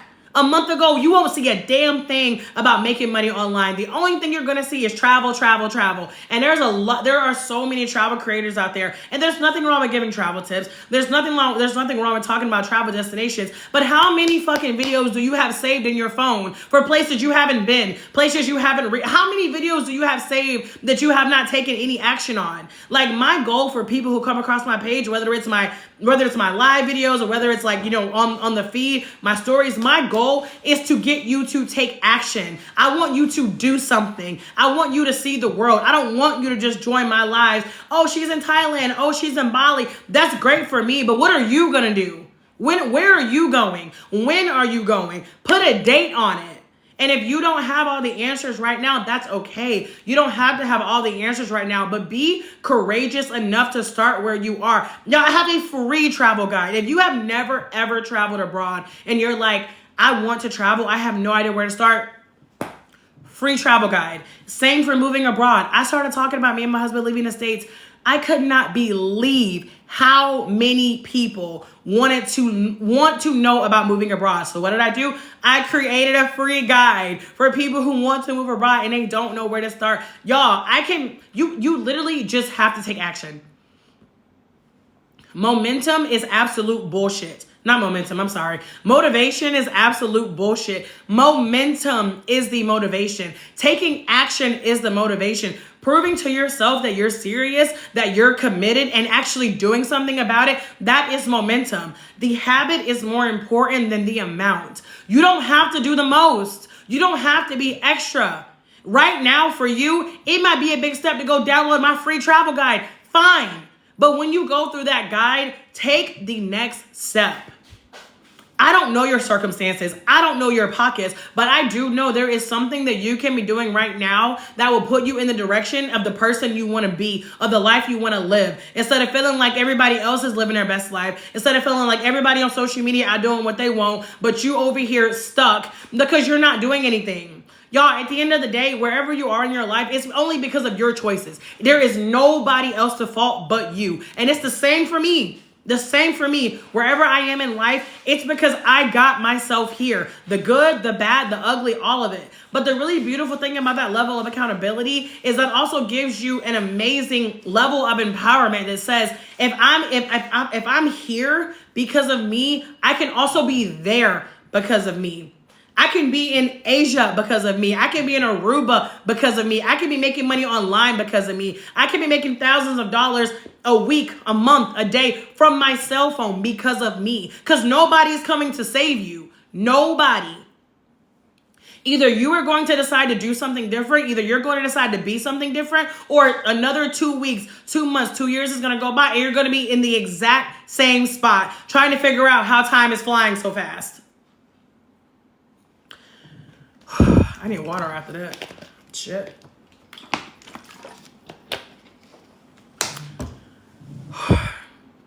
Let me come back to the questions. Most travel agencies don't give deals on flights. I wouldn't know. I've never worked with a travel agency. Let one of my because I say I don't have it this minute. Let one of my keys need $1,000. Swipe with the quickness. I know. That's the thing about money. That's why when people told me they can't afford to travel, I'm not trying to hear it. I'm like, what are you spending your money on? Stop saying you can't afford to travel and say the truth, which is that travel is not a priority for you because you already have things that you are paying for that are a priority to you. And you already have things that you're paying for that you do not need. You have things that you are paying for that you want and do not need. You already do that. The difference between you and me is that I had a mindset shift where I said, travel is no longer an option for me. Travel is who I am. Travel is for my mental health. Travel is for my self-care. Travel is part of my everyday life. I had to make that switch between, oh, am I going to be able to travel this year, to where am I going this year? That's what a lot of these travel creators are not telling you. They're telling you all the cheap places they travel. They're telling you all the beautiful destinations. They give you all the itineraries. But they not telling you that if you don't make that shift up here, you ain't going no fucking where. You go just have all the shit saved in your phone, but you're not going to make the move until you do something up here. Until you do something to prove to yourself that you are serious about this. Whew. What's the easiest and less expensive way to get a visa in Thailand? Fly to Thailand and pay $30 in the airport. That's what I did. What's the, oh, God damn it. Process of getting a tourist visa. Get it in the airport as soon as you get here. What do you do for a living? So that's what we're talking about right now. It's 3 a.m. and I'm you're alive though. I'm glad you're here. I'm hoping you're getting some gems. What do you do for a living? I primarily do digital marketing and affiliate marketing. Go to the first link in my bio. That course walks you through digital marketing and affiliate marketing. You can make money from anywhere. Y'all, even if $4.97 is too much, there's a payment plan. If you're not ready, get my cash flow come up guide. It's $9 to get you started. And listen, you can do a lot in that guide, but if you're the type of person where you know you need that step-by-step and you want your handheld, look into the Learn and Earn Profits Online, the Lipo Max course, because that's going to tell you how to build a digital marketing business from the ground up, and you can do it how you want to do it. You can do it and keep your 9 to 5. You can do it until you make enough money to leave your 9 to 5. You can do it however you want to do it. Just take action. 4 a.m. I hear like class. I think become a flight attendant. That's an option. Hey, Alicia. Girl, I can't disconnect. I'm screaming. Wait, just got here. What $500 course? Want to help my grandmother. She is in marketing like you. So Cali girl, I'm talking about Learn and Earn Profits Online, short for Lipo Max. Lipo Max is short for Learn and Earn Profits Online. It is a course that teaches you how to do digital marketing from the ground up. And you know what? There's something I haven't even told y'all about the course. There's something I haven't even told y'all about it because I don't want you to get the course just because of this. But y'all, when you purchase this course, if you go to my bio and if you purchase this course, you can resell it for 100% profits. So if you want to get into making money from digital products, you can literally go buy this course. Please actually go through the course and learn it. Don't just try to buy it and flip it. You're not going to sell it that way anyway. But go through the course and you can use that course as your first digital product. Like, that's what MRR means, master resale rights. That's literally all. That's just the icing on the cake. That's literally just the icing on the cake. Girl, I have a house and a mortgage. I'm scared to make a big move. Scared money don't make no money, eh? Scared money don't make no money. Me and my husband still pay car payments in the United States. You think we care? No. We're happier. We're still living abroad. Like, y'all, I have literally been the person that was like, oh, I'm not going to travel anywhere until I pay off debts. And then I was like, why? You think I'm going to die and be like, oh my God, I'm so glad I paid off my student loans. Oh, I'm so glad I paid down that credit card. And listen, y'all don't have to listen to me. I'm only here to give you my perspective, right? Like, there's no right or wrong. It's never like black or white. At the end of the day, I'm only telling you my experiences. I'm only telling you my perspective. You obviously, you do what feels best for you. But like, all I can tell you is living out of fear. That's why people are afraid of dying. People aren't afraid of dying because they're like, oh, death is scary. People are afraid of dying because you're not living, because you're surviving and not thriving. Y'all, I'm really not trying to say this to be funny. I'm not trying to say this to brag, but I promise you, y'all, if some shit went left, God forbid, if something happened to me tomorrow, I'm going down knowing that I lived my fucking life to the fullest because I've already been the person who was working. That's why I made my husband left the States. We were working like 7 days a week, eating all that fucking poisonous food. Over here, we losing weight without even trying. We're happier here. Our mental health is better here. Like, everything y'all see me doing has been intention. There is nothing you see me doing that where it's like, oh, well, she's lucky or she had this. I grew up black and broke. I didn't know shit about travel. I've never even been on a plane with my parents. My dad didn't graduate high school. Neither of my parents went to college. They didn't know shit about shit. They were in survival mode. And listen, my parents did the best they could. I don't throw them any shade, but I decided that I wanted a different life for me and the people who came after me. It's 2024. If you're working hard, you're choosing to work hard. You don't have to. You can work smarter now. Y'all, there's too many ways to be making money from your cell phone to not be getting in on this. Everybody is talking about digital marketing because it's hot. If you don't believe digital marketing is hot, how many fucking hours do you spend on social media? Y'all, that's eyeballs. That is digital marketing right there. You don't need to be convinced. You know how much time you spend online. All digital marketing is marketing a product or service on a digital medium, whether that's social media or a blog or a website, a podcast, whatever it is. That's all digital marketing is. And you can learn it. For what would cost you, for what would take you years and tens of $1,000s in college tuition, you can invest $500 and start learning how you can literally maximize your income to make whatever you want to make.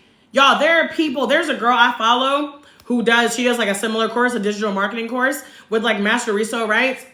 Y'all started following her journey.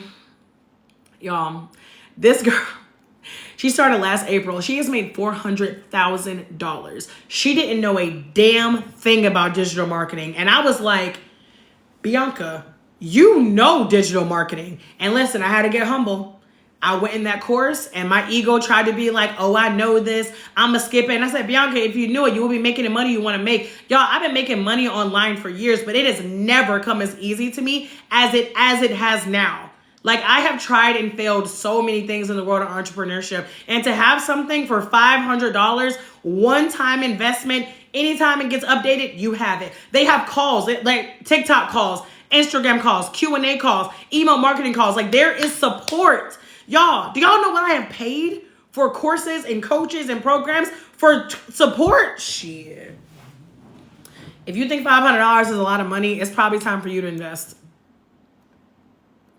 My problem is I'll invest and then not follow through, wasting the $500, then be mad at myself. Listen, I understand. I'm human. I've done that as well. I've invested in courses that I never even opened. I paid $2,000 for a course. It was called Marketing Impact Academy. I don't know if anyone knows Shalene Johnson. I bought her course a few years ago, and I think for like 6 months, I didn't even open it. And I think I got through like a module, $2,000 in the trash. Listen, either you're gonna be serious or you're not. And if you feel like you're not serious, then don't do it. Like, at the end of the day, everybody, you have to get to a point where you are fed up enough with your current circumstances to make a change. You may claim you hate your job. You may claim you want to travel. You may say that you want this and want that. But until your actions say otherwise, you ain't that mad at it. I'm not trying to throw you no shade. I'm not trying to because like I said, I get it. I've been there. But like at some point you have to do something different. Y'all, I stopped depending on jobs because like I've been fired. I was like 25. Like I was 23 the first time I got laid off.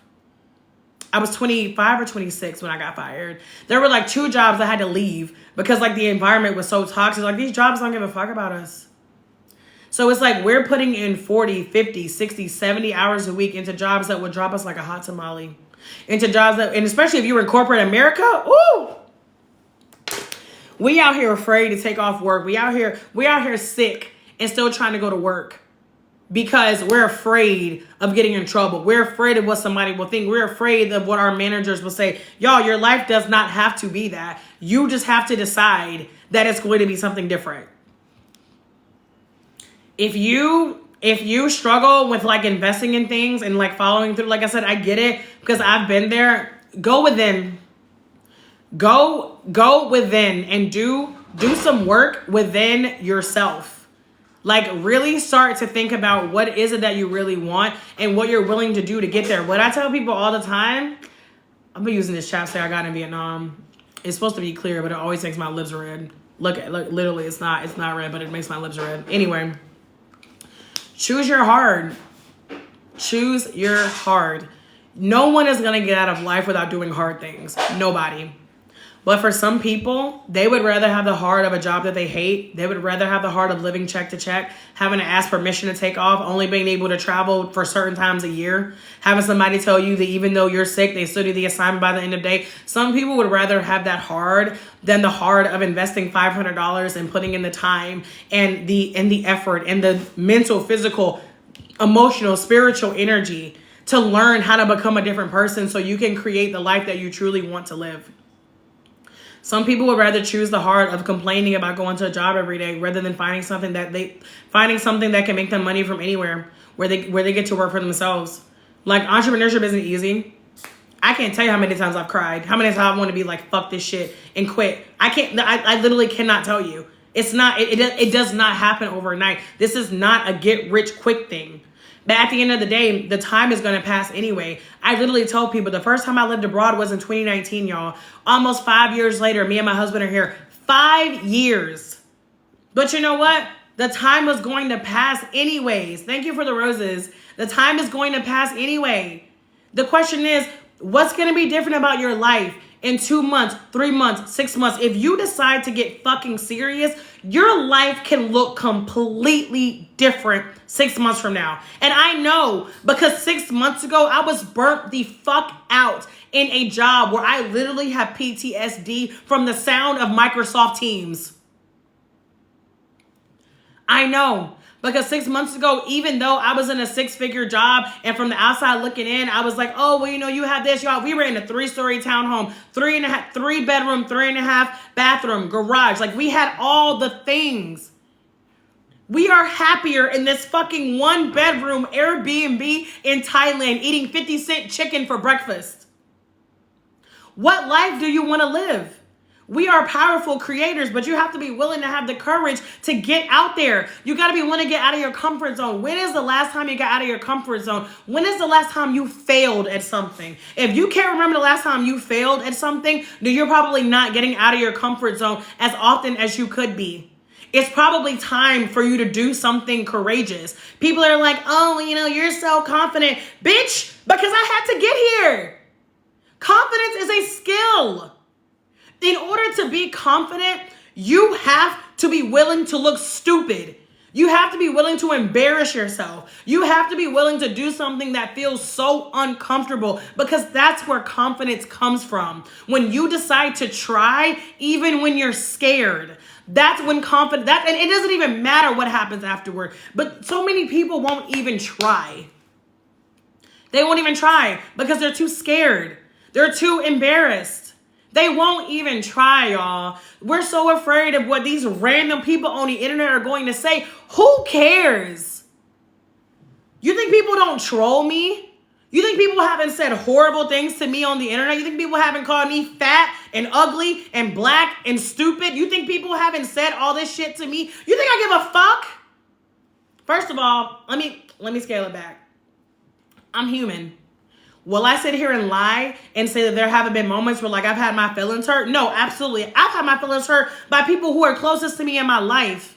But y'all, at the end of the day, what you have to realize is nobody who is actually doing anything worthwhile with their life will ever bring you down. Nobody who is happy with themselves will ever speak negatively to you. They will never make you feel like you're stupid for trying something new. The people who are talking shit are on the sidelines wishing they had the courage to do what you're doing. Y'all, me and my husband, we told very, very few people we were leaving the country because we already knew. People are going to be like, oh, well, be careful, you know, be safe out there. It's so dangerous.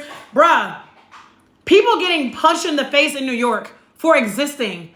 People getting shot up in movie theaters. And you out here telling us to be careful? Stop. Yeah, let me come back to the comments. Good God. But I want to move and travel. Then you'll do it. If you want it bad enough, you'll do it. Is it true you can go to the airport and find cheap last minute tickets? I've heard that. And that, y'all, I do not have many regrets in life, but that is one thing I regret not doing before I let this say. Thank y'all for the gifts. Please keep double tapping. I appreciate it. They're called penny flights. And I hear a lot of people do it with Spirit. I've never flown Spirit. I don't plan on ever flying Spirit. Me personally, my prerogative. But yes, people do that. I have seen people save money by going to the airport and doing that. I just haven't done it myself. 1 to 5 first class cheaply. Your best bet, honestly, is going to be loyalty with an airline, where they were more likely to upgrade you because you've been flying with them for a long time, or if you have a lot of points, whether you get a lot of points from, you know, just traveling, or if you get a lot of points from like a credit card sign up bonus. I have the Chase Sapphire Reserve in my bio. Y'all, the referral bonus, it's either 60,000 or 80,000 points. It's like $750 in travel. Like if you learn how to like finesse miles and stuff, you can absolutely do that. I've only flown business class once. Hey, I got me to 10K. Thank y'all. I've only flown business class once, and it was Egypt Airlines, which is like not a great airline. It was still a great experience because I got to lay down, and that was like amazing. But that's what's next up for me is these business class flights. I've been traveling like once a year, but I yearn to travel for more. I believe it because that was me. Like I used to be the person that was like, oh yeah, I'm gonna go to Mexico when I get my tax refund check. And listen, y'all, if that's where you need to start, then start there. When I started traveling, it was cruises and resorts. Now, I mean, I do still love cruises. Resorts, meh. But start where you are. Like, if you're traveling once a year, then maybe your next goal is to do twice a year instead of once a year. You don't have to go from 0 to 100. You just have to be willing to get the momentum, to keep the momentum of taking action to get you there. Girl, you story. My mom passed away 6 years ago, and she said, I'm dying with so many regrets. Oh, God. I am so sorry. Losing a parent, bruh, that's... Don't make me started because I'll get emotional. I understand. I would just say I understand. What's to see in Tokyo in 24 hours? I don't know. I haven't been. Sorry if I misunderstood, but how do we download the free travel guide? It's in my bio. So if you go to my bio, there'll be a link there that says, I think it's like free travel guide for newbies. Wish I had time to post. Stacey, everybody got the same 24 hours. I know everybody doesn't live the same life, but like there are people out there who are busier than you that are making the time to post. You have the time. I'm scared to make the moves, but it's now or never. Now is the only time, y'all. Now is literally the only time. I travel international like once every 4 months, but I want to do it full time. Once every 4 months, that's amazing. Like that is amazing. And if you want to do it full time, like really think about what is stopping you. What is really holding you back? Not what, I mean, literally, get out a pen and paper and ask yourself, what is truly stopping you from travel? Because when you're forced to write it down, you will literally see how silly some of the stuff that we get, some of the stuff that we say in our heads really is. I'm taking a cruise in November. Yes. Which cruise line? We love a cruise. I'm in Thailand. Mind shift is definitely required. Yes. Who go pay this mortgage when I'm gone? Y'all, there is somebody. There are multiple people who have had a mortgage and they got rid of that shit and left. And if you really want to keep your house, then stop worrying about who's gonna pay this. Like, don't think about it in terms of like, oh, I have like this mortgage here and I need to do this. Think about like, how can I make more money so that I can easily pay this mortgage on top of everything else I want to do? Abundance mindset. How can you start making so much money that you don't even give a shit about $1,000, $1,400, $2,000 a month mortgage? How can you start making so much money that it don't even bother you that you're doing that? That's the question you want to be asking. Do you fly first class? I have not yet. I answered that earlier. You taking dependents? I'm screaming. What does that even mean? Do you mean do I have kids? I do not. My student loans were forgiven. I'm going to Belize. Damn. How you get yours forgiven? Because I still got mine. Surviving, not thriving. Where do you live? I live nowhere. I have no home. Me and my husband are digital nomads. We're in Thailand right now. Thank you for saying I'm in Thailand because I get behind on the comments. Some of us just don't have $500. Okay, well then don't invest right now. Like, figure out a way to get it. Figure out a way to get to the $500. And there is a payment plan. You can do a payment plan. I think it's Klarna or Afterpay. But like, if you say, you don't have the money right now, and if that is like the truest thing in your heart, then okay, then don't invest right now, but make a plan. If it's what you want. If it's not, whatever, ignore me, leave the live, maybe no difference. But like, if you feel like I really don't have the money to travel, I don't have the money to invest in a course, okay, well then figure out how to get it. Figure out how to get it. Get on YouTube University. Get on TikTok. Get my cash flow come up checklist. It's $9 and it shows you how you can start making more money literally today from wherever you are. But there is always something that you can do. My 8-year-old dad is always so excited for me in my travel. I love that. My daughter has the same fire you have in regards to traveling around the world fearlessly. Let's get it. Bianca, save us. Hey, I can't save you. You can save yourself. Told my mom I was going to the Philippines next month. She said she was heartbroken. This is hard. Y'all, I mean, me and my husband, like, we know that, like, our family, like, we know that they wish that we were back in the States. Like, but it's our life. Babe, what you doing in there? Babe. Huh? What are you doing in there? Why? Because you've been in there a long time. Shouldn't. Why? You are still video? Yeah. Why? Why? Like, what are you doing in that kitchen? Y'all, we do not cook here because it's literally cheaper to eat out. Like, we cooked in Brazil, but we do not cook here. And I'm like, you done been in the kitchen for like an hour. Like, what is happening in there? I'm snacking and doing stuff. Okay, fed up with fear. Listen, faith over fear, y'all. Faith over fear will change your life.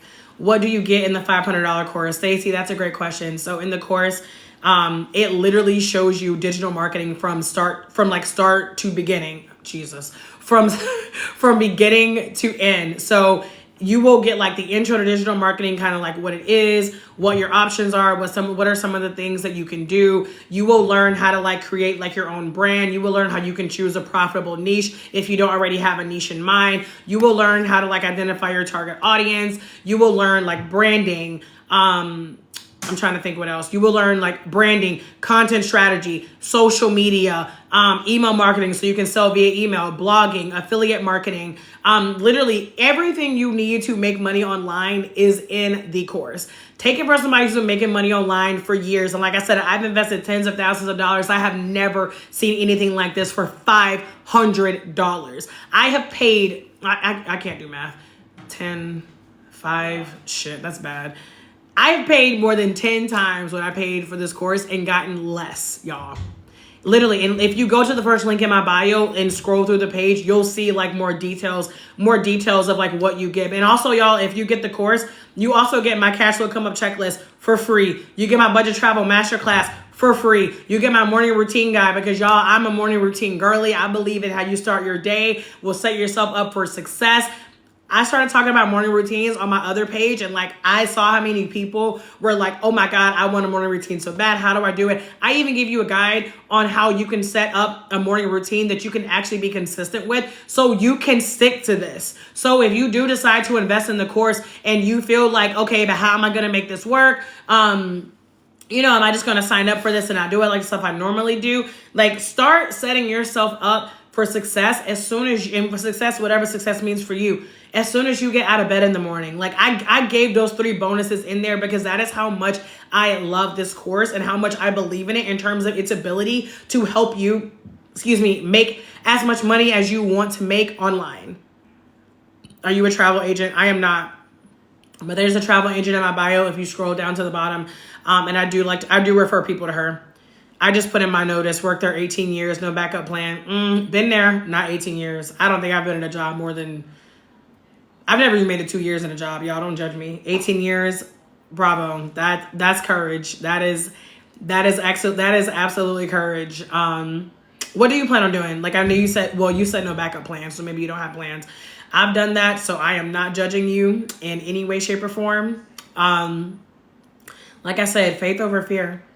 I'm content and feel safe where I'm at, which is probably why I don't want to push it. There you go, Alicia. Like, if you feel good where you are and you're like, you don't really feel like, okay, I really need something different in my life, that's perfectly fine. Like 100%. That's amazing. I left due to my mental health. Ooh, been there. Y'all, I was once in DC on a work trip. Y'all, this is so fucked up. I was in DC on a work trip for a job. I typed up my 2-week notice while I was still in DC in the airport about to board my flight to go back home, the flight they were paying for. I typed up my 2-week notice, hit send, closed my laptop. I did not open my laptop back up again until I went to work on Monday because that job was so toxic. I have a good paying job, make high 6 figures, but I'm still unhappy. I want to learn. Look into the course. Okay, Stacey, I hope I answered your question. I'm sorry, I'm still catching up on comments. 6 figures, you can definitely do this, y'all. 6 figures is not what y'all think it is. I'm sorry. Now, I mean, obviously, if you're making like 900,000, yeah. But I'm talking like 100K, 150K, even 200K. If you're living in the United States, first of all, you're not even keeping most of that money now. Not from a job. Now, if you're making it from your business, that's a little bit different. But sorry, y'all, but it's sorry, not sorry. Like, it's not. Like, 100K, like when I started making 100K last year. Was that last year? Or was that 2022? No, it had to be 2020. Wait a minute. That's crazy. It had to be 2022.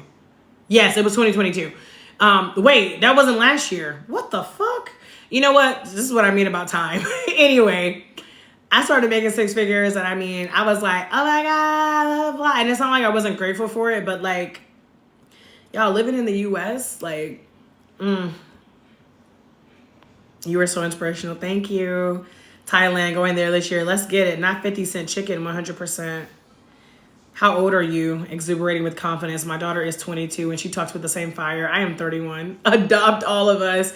Child, there's a reason I ain't got no kids right now. We are team confidence over kids right now.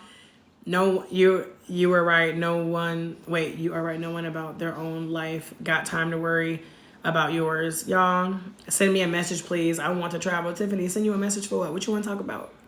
You can talk to me right here. What's your question? There was something in that comment that I was going to reply to. Oh yeah, worried about the own life. Ain't got time to worry about yours. Y'all, we spend so much time obsessing over what other people think. And it ain't none of our motherfucking business. It's not none of my business what any of y'all think of me. Y'all can meet, and I know, like, you know, a lot of you are watching this. And, you know, I know a lot of you thinking some positive things, but there's probably some people thinking some negative things too. Ain't my business. Like, the people out here talking shit, it don't matter.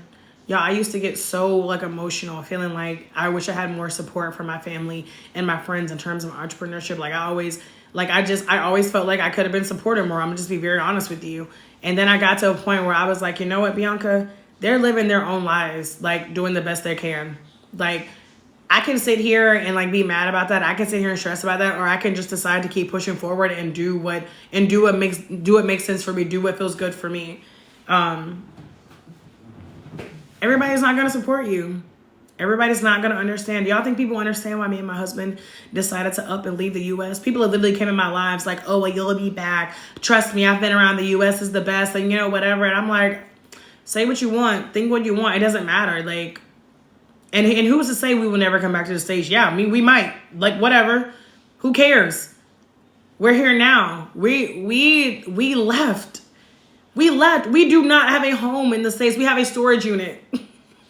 We have like a 1-bedroom size storage unit. That's what we have in the U.S.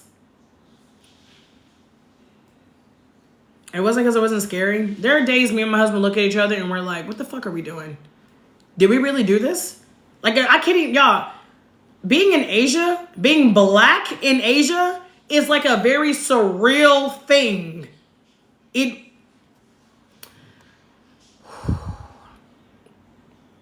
This is some good content. We should all be traveling more. Danielle, travel changes you.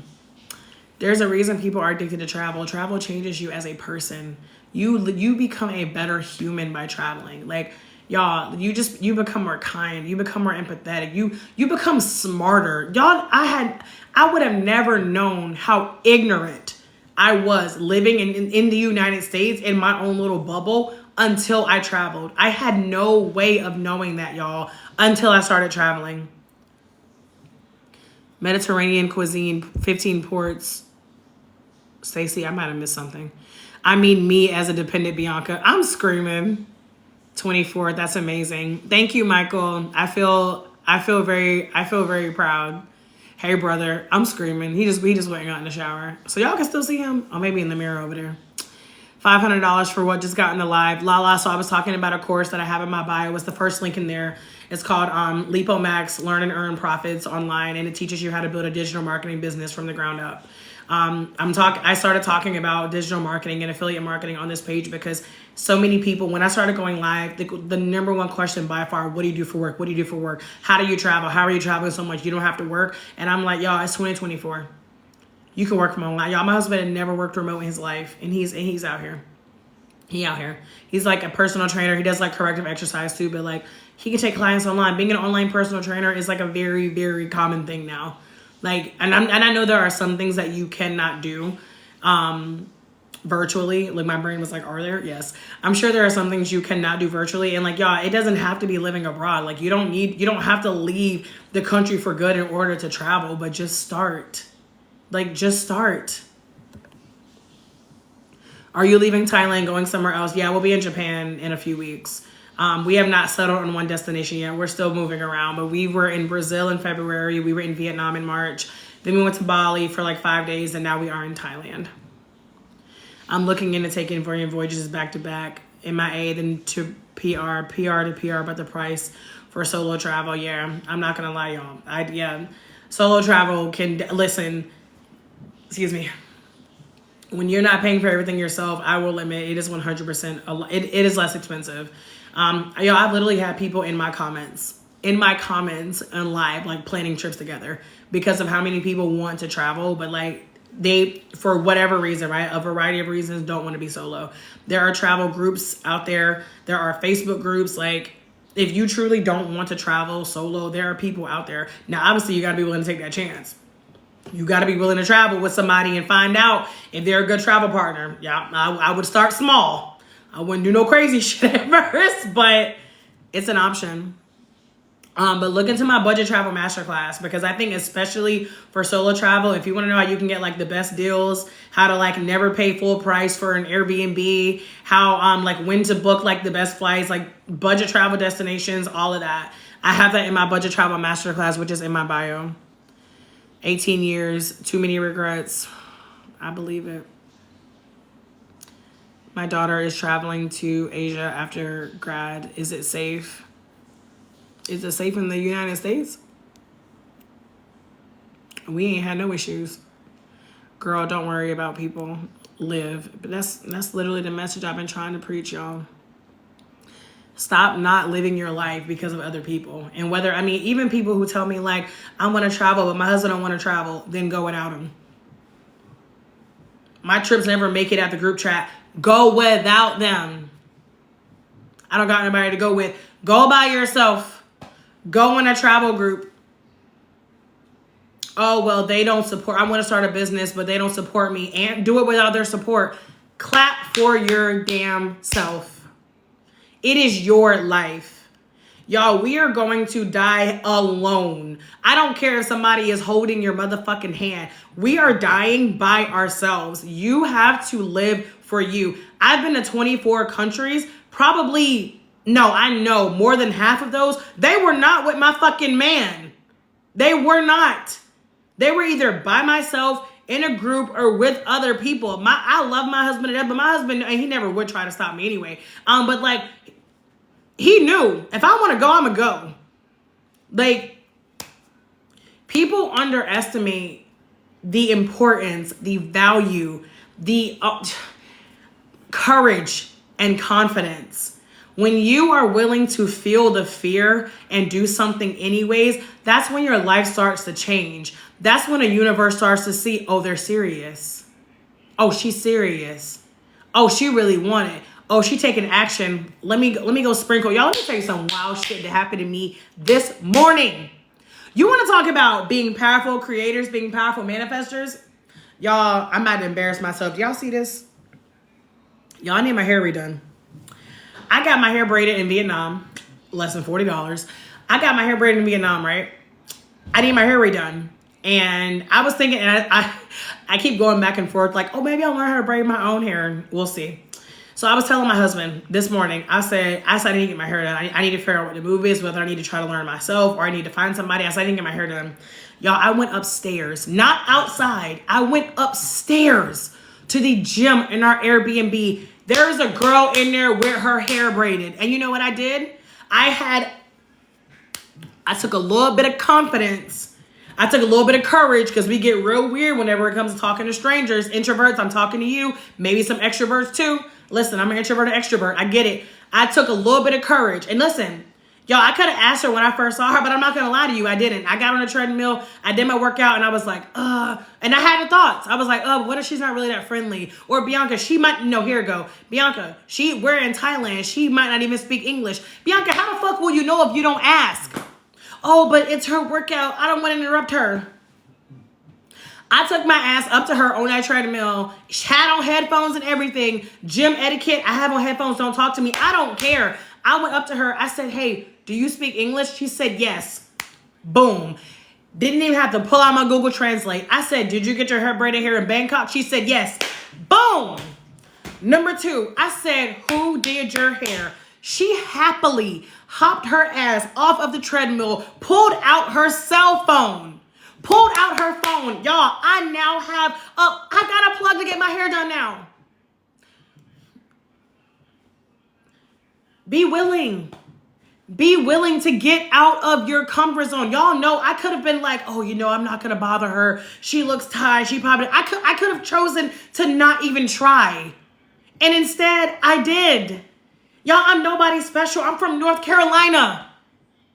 I'm from a place in North Carolina that only has one TJ Maxx. My parents are from places that don't even have a fucking Walmart. If my big black ass can be out here in Asia making passive income in my sleep every day, so can you. That's why I have zero tolerance for excuses. That's why I have zero tolerance for people who try to give me all the reasons why they can't. Because if I can, yes, the fuck you can. There's nothing special about me.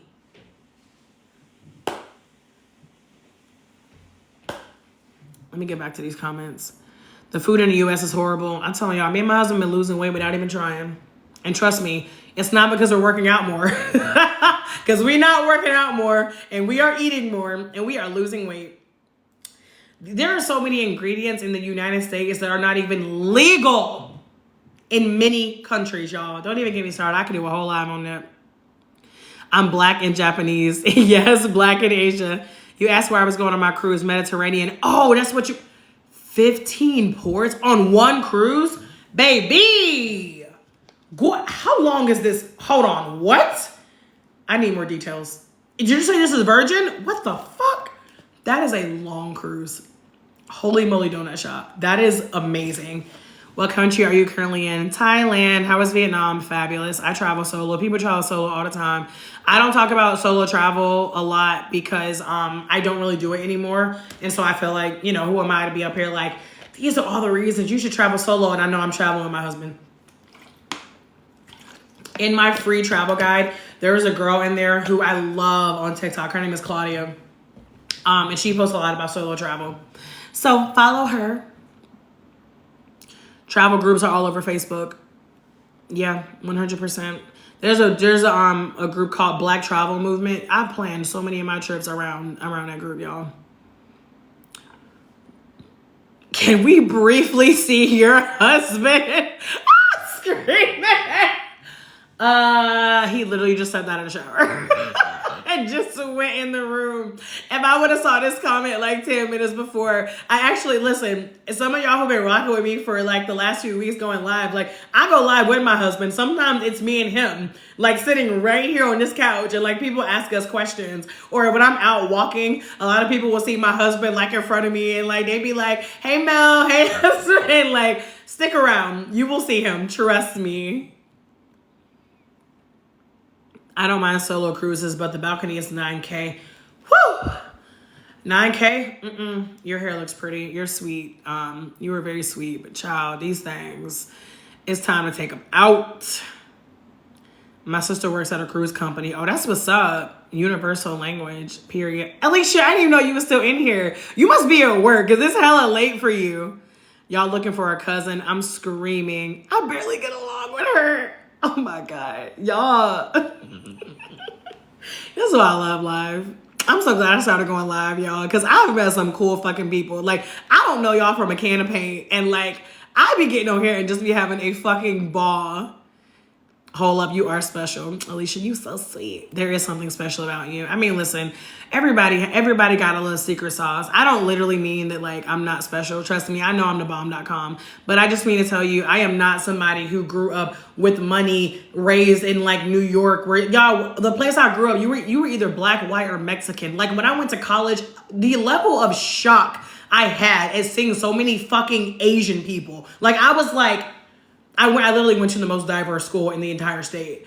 Y'all, that's what I mean whenever I say like I'm not special. I just mean like there's nothing so crazy unique about me in terms of like I'm doing things that you cannot do. I mean, I've lived a very blessed life. Like I didn't grow up like in poverty. Now, there were some days I came home and the lights weren't known. Some days I came on the water wasn't known. Some years we went without cable, but I never missed a meal. Like, a bitch been well fed her entire life, and I'm grateful for that. I grew up as a black woman, and my dad passed a couple years ago, a little bit less than 2 years ago. But I grew up in a 2-parent household, and I realized even having that as a black woman is incredibly powerful. And my parents, like, no, they didn't have a lot of money, but they did always tell me that I can do whatever it is I wanted to do in life. And that's not something that I want to take for granted. I absolutely had that, but I also know that there's a lot of people who didn't have that. And I'm like, if you didn't get that validation at home, like validate yourself, y'all.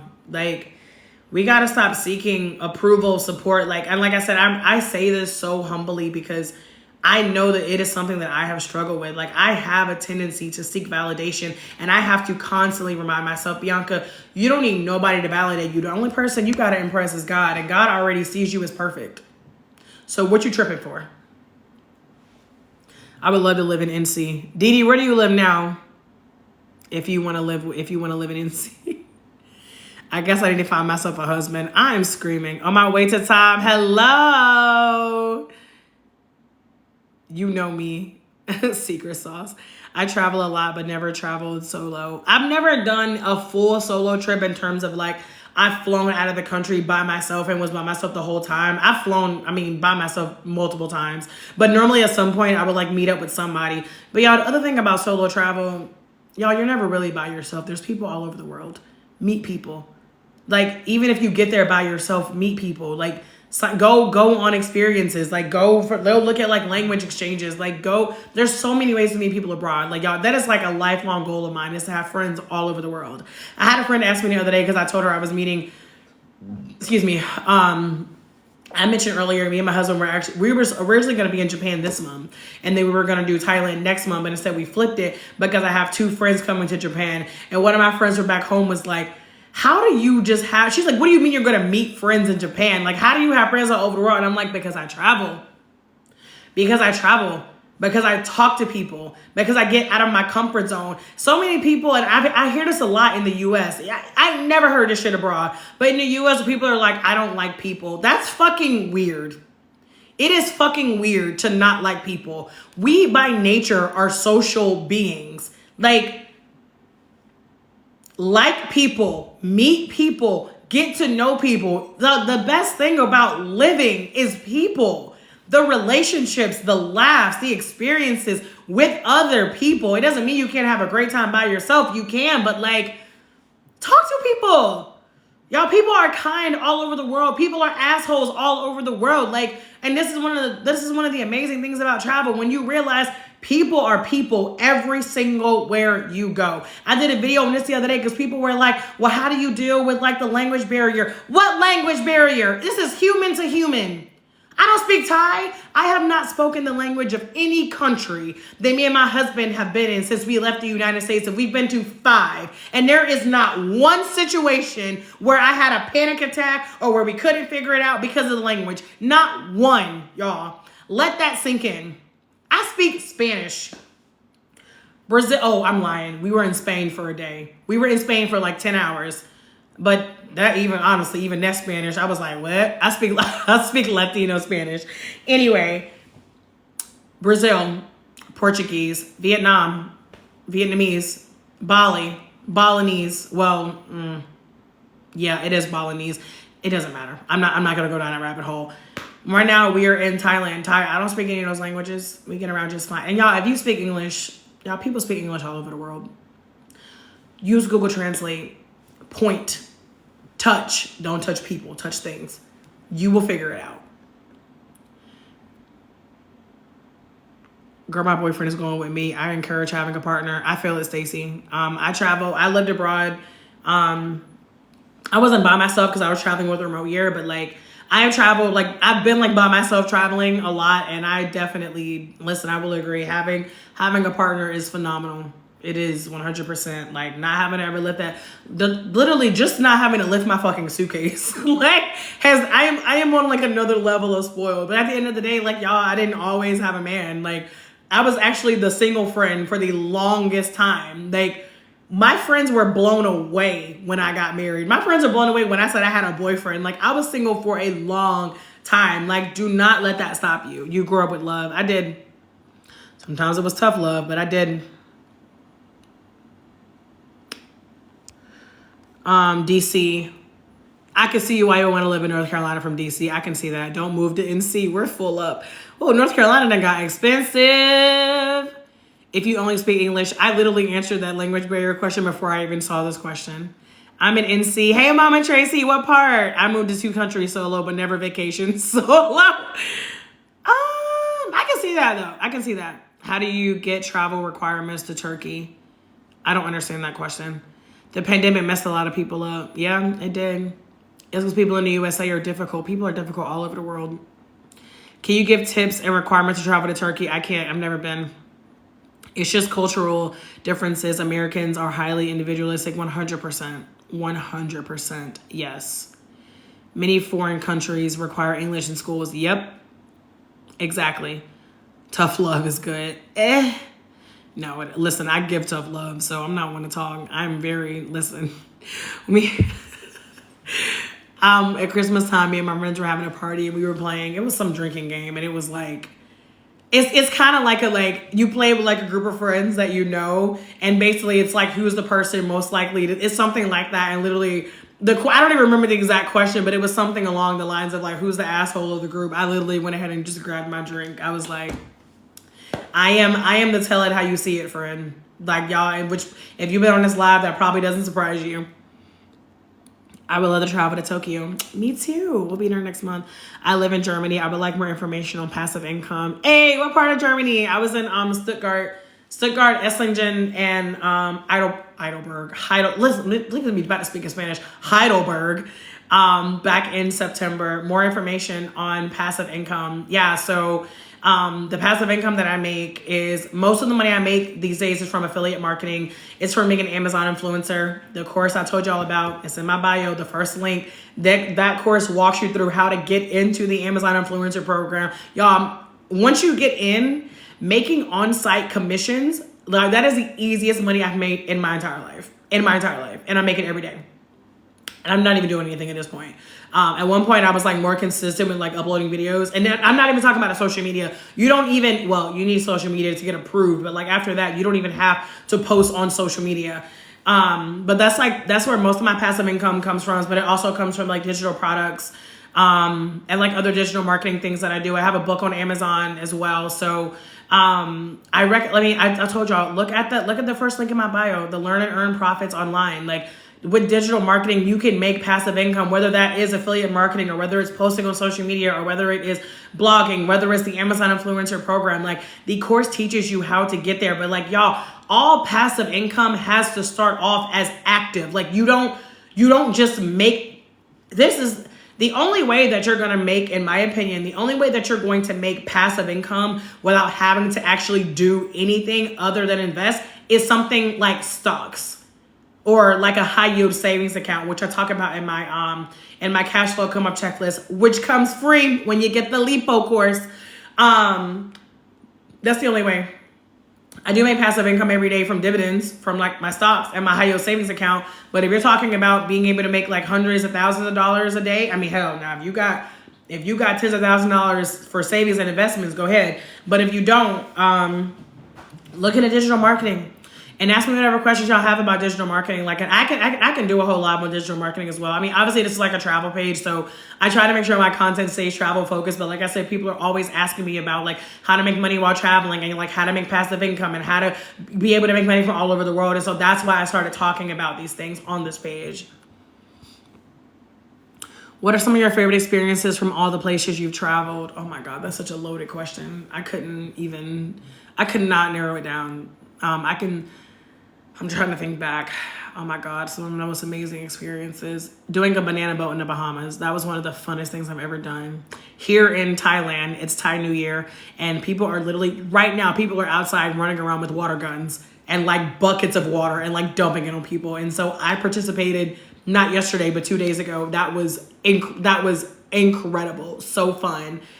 In Bali, we went to a monkey forest where like, cause I'm not really like a zoo aquarium person. Like, I'm more like, you know, I don't like seeing like animals caged. But like in the monkey forest, like you literally, it's like their forest. Like they just, then that was, and I do love wildlife. So that was like really, really cool. I could go on and on, but I will leave it there for now and say those are some of the most incredible experiences that I've had. When I was living in DC, I almost moved to Charlotte. I told my husband, I said, if we go back to North Carolina, can we please go to Charlotte? Because, listen, Raleigh ain't got shit, in my opinion. I'm moving back to Charlotte in a few months. I lived in Stuttgart for 3 years. I was so surprised at how much I like Germany. I have a post on my page, too. I was very surprised at how diverse it was in Stuttgart. Nobody stared at me. I was like, oh, I'm black. They better be like, nobody stared at me. I'm not going to lie. German food, I'm not a fan. However, I had the best Turkish food of my life in Germany. I got a message about that today. About what today? Are you related to Corporate Aaron? I don't know who that is. I just want to pay bills. What? No, you don't, Mama Tracy. You want more than that. We were born to do more than just work, pay bills, and die. Thank you. You're welcome. I seen that in China. Just retired from work 6 months ago. Real estate. You can get a lot of... Oh, yeah, real estate for sure. I don't know a lot about real estate other than investing in real estate in terms of like REITs, real estate investment trust, which is like a form of stocks. Other than that, me and my husband would love to do an investment property at some point in the next like 2 years, but not right now. Do you think you would ever move back to the States? I mean, you know, as of right now, it's very hard for me and my husband to kind of wrap our brains around that right now, just because, again, like how much happier we are here and how how expensive things are in the States, but I've learned to never say never. So you never know. Also, like, you know, I am, like, both of our parents are older. Like, I have my mom. He still has both his parents. They are older. So I think that moving back to the States, 90% of it would be to be, like, closer to our family. I lived in Raleigh 2.5 years, got boring, agreed. TikTok creating.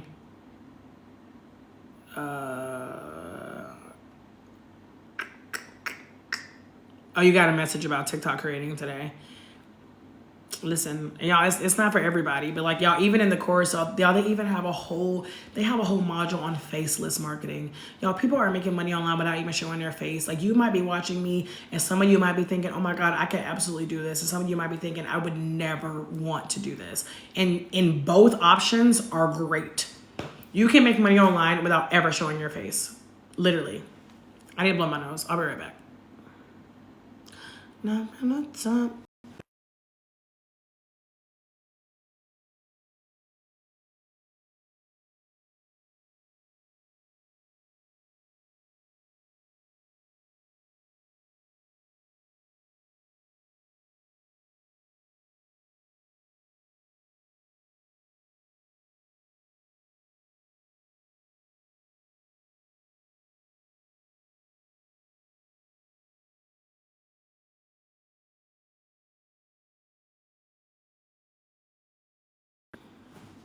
Okay, I'm back.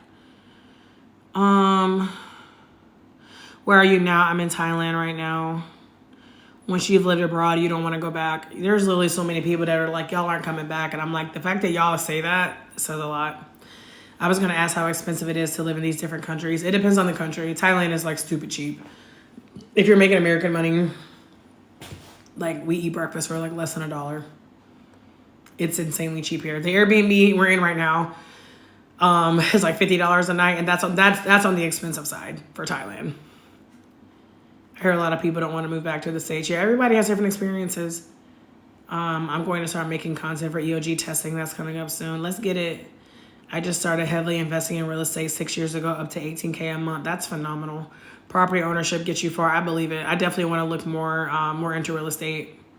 Obviously right now, because like, I mean, and there is some real estate stuff you can do from afar, but to my knowledge, for most of it, you at least need to be like around physically at some point. So like right now I'm definitely focused on like income streams I can do from anywhere, but 10,000%, like I think real estate is phenomenal. But yeah, y'all, it's been some time. How long have I been on here? 2 hours and 16 minutes. Oh my God. And thank y'all for the hearts and the gifts. I appreciate it.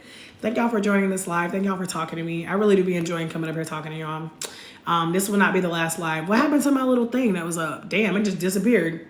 Anyway, I'm about to hop off, y'all. But let me know what questions you have. Like I said, I'm here to answer these questions for y'all. If you just want to support your girl, you can also subscribe. I have a subscription. It's currently $2.99 a month, but it is going to go up. And I'm going to be... My TikTok live replays, you can get some of them on YouTube right now, but soon that'll be exclusive to my subscribers. And I got some other perks in there if you want to check those out. But yeah, I'm about to be jumping off. We should travel. We should also travel for services besides surgery, period. I watched a girl get her hair extensions abroad. That's too funny. Top 5 countries for a single Black woman in her 30s. El May, I have a whole video on my page about countries for Black women. I think the ones that I named were like El Salvador, Costa Rica, Colombia, Mexico, and I'm blanking on what that 5th one was right now. Yeah, I'm blanking on that 5th one, but I do have a video on my page. But yeah, love that y'all are connecting in the comments. I highly recommend, follow each other, connect with each other. I'll be on here again, but thank y'all again for joining. I'm gonna catch y'all next time.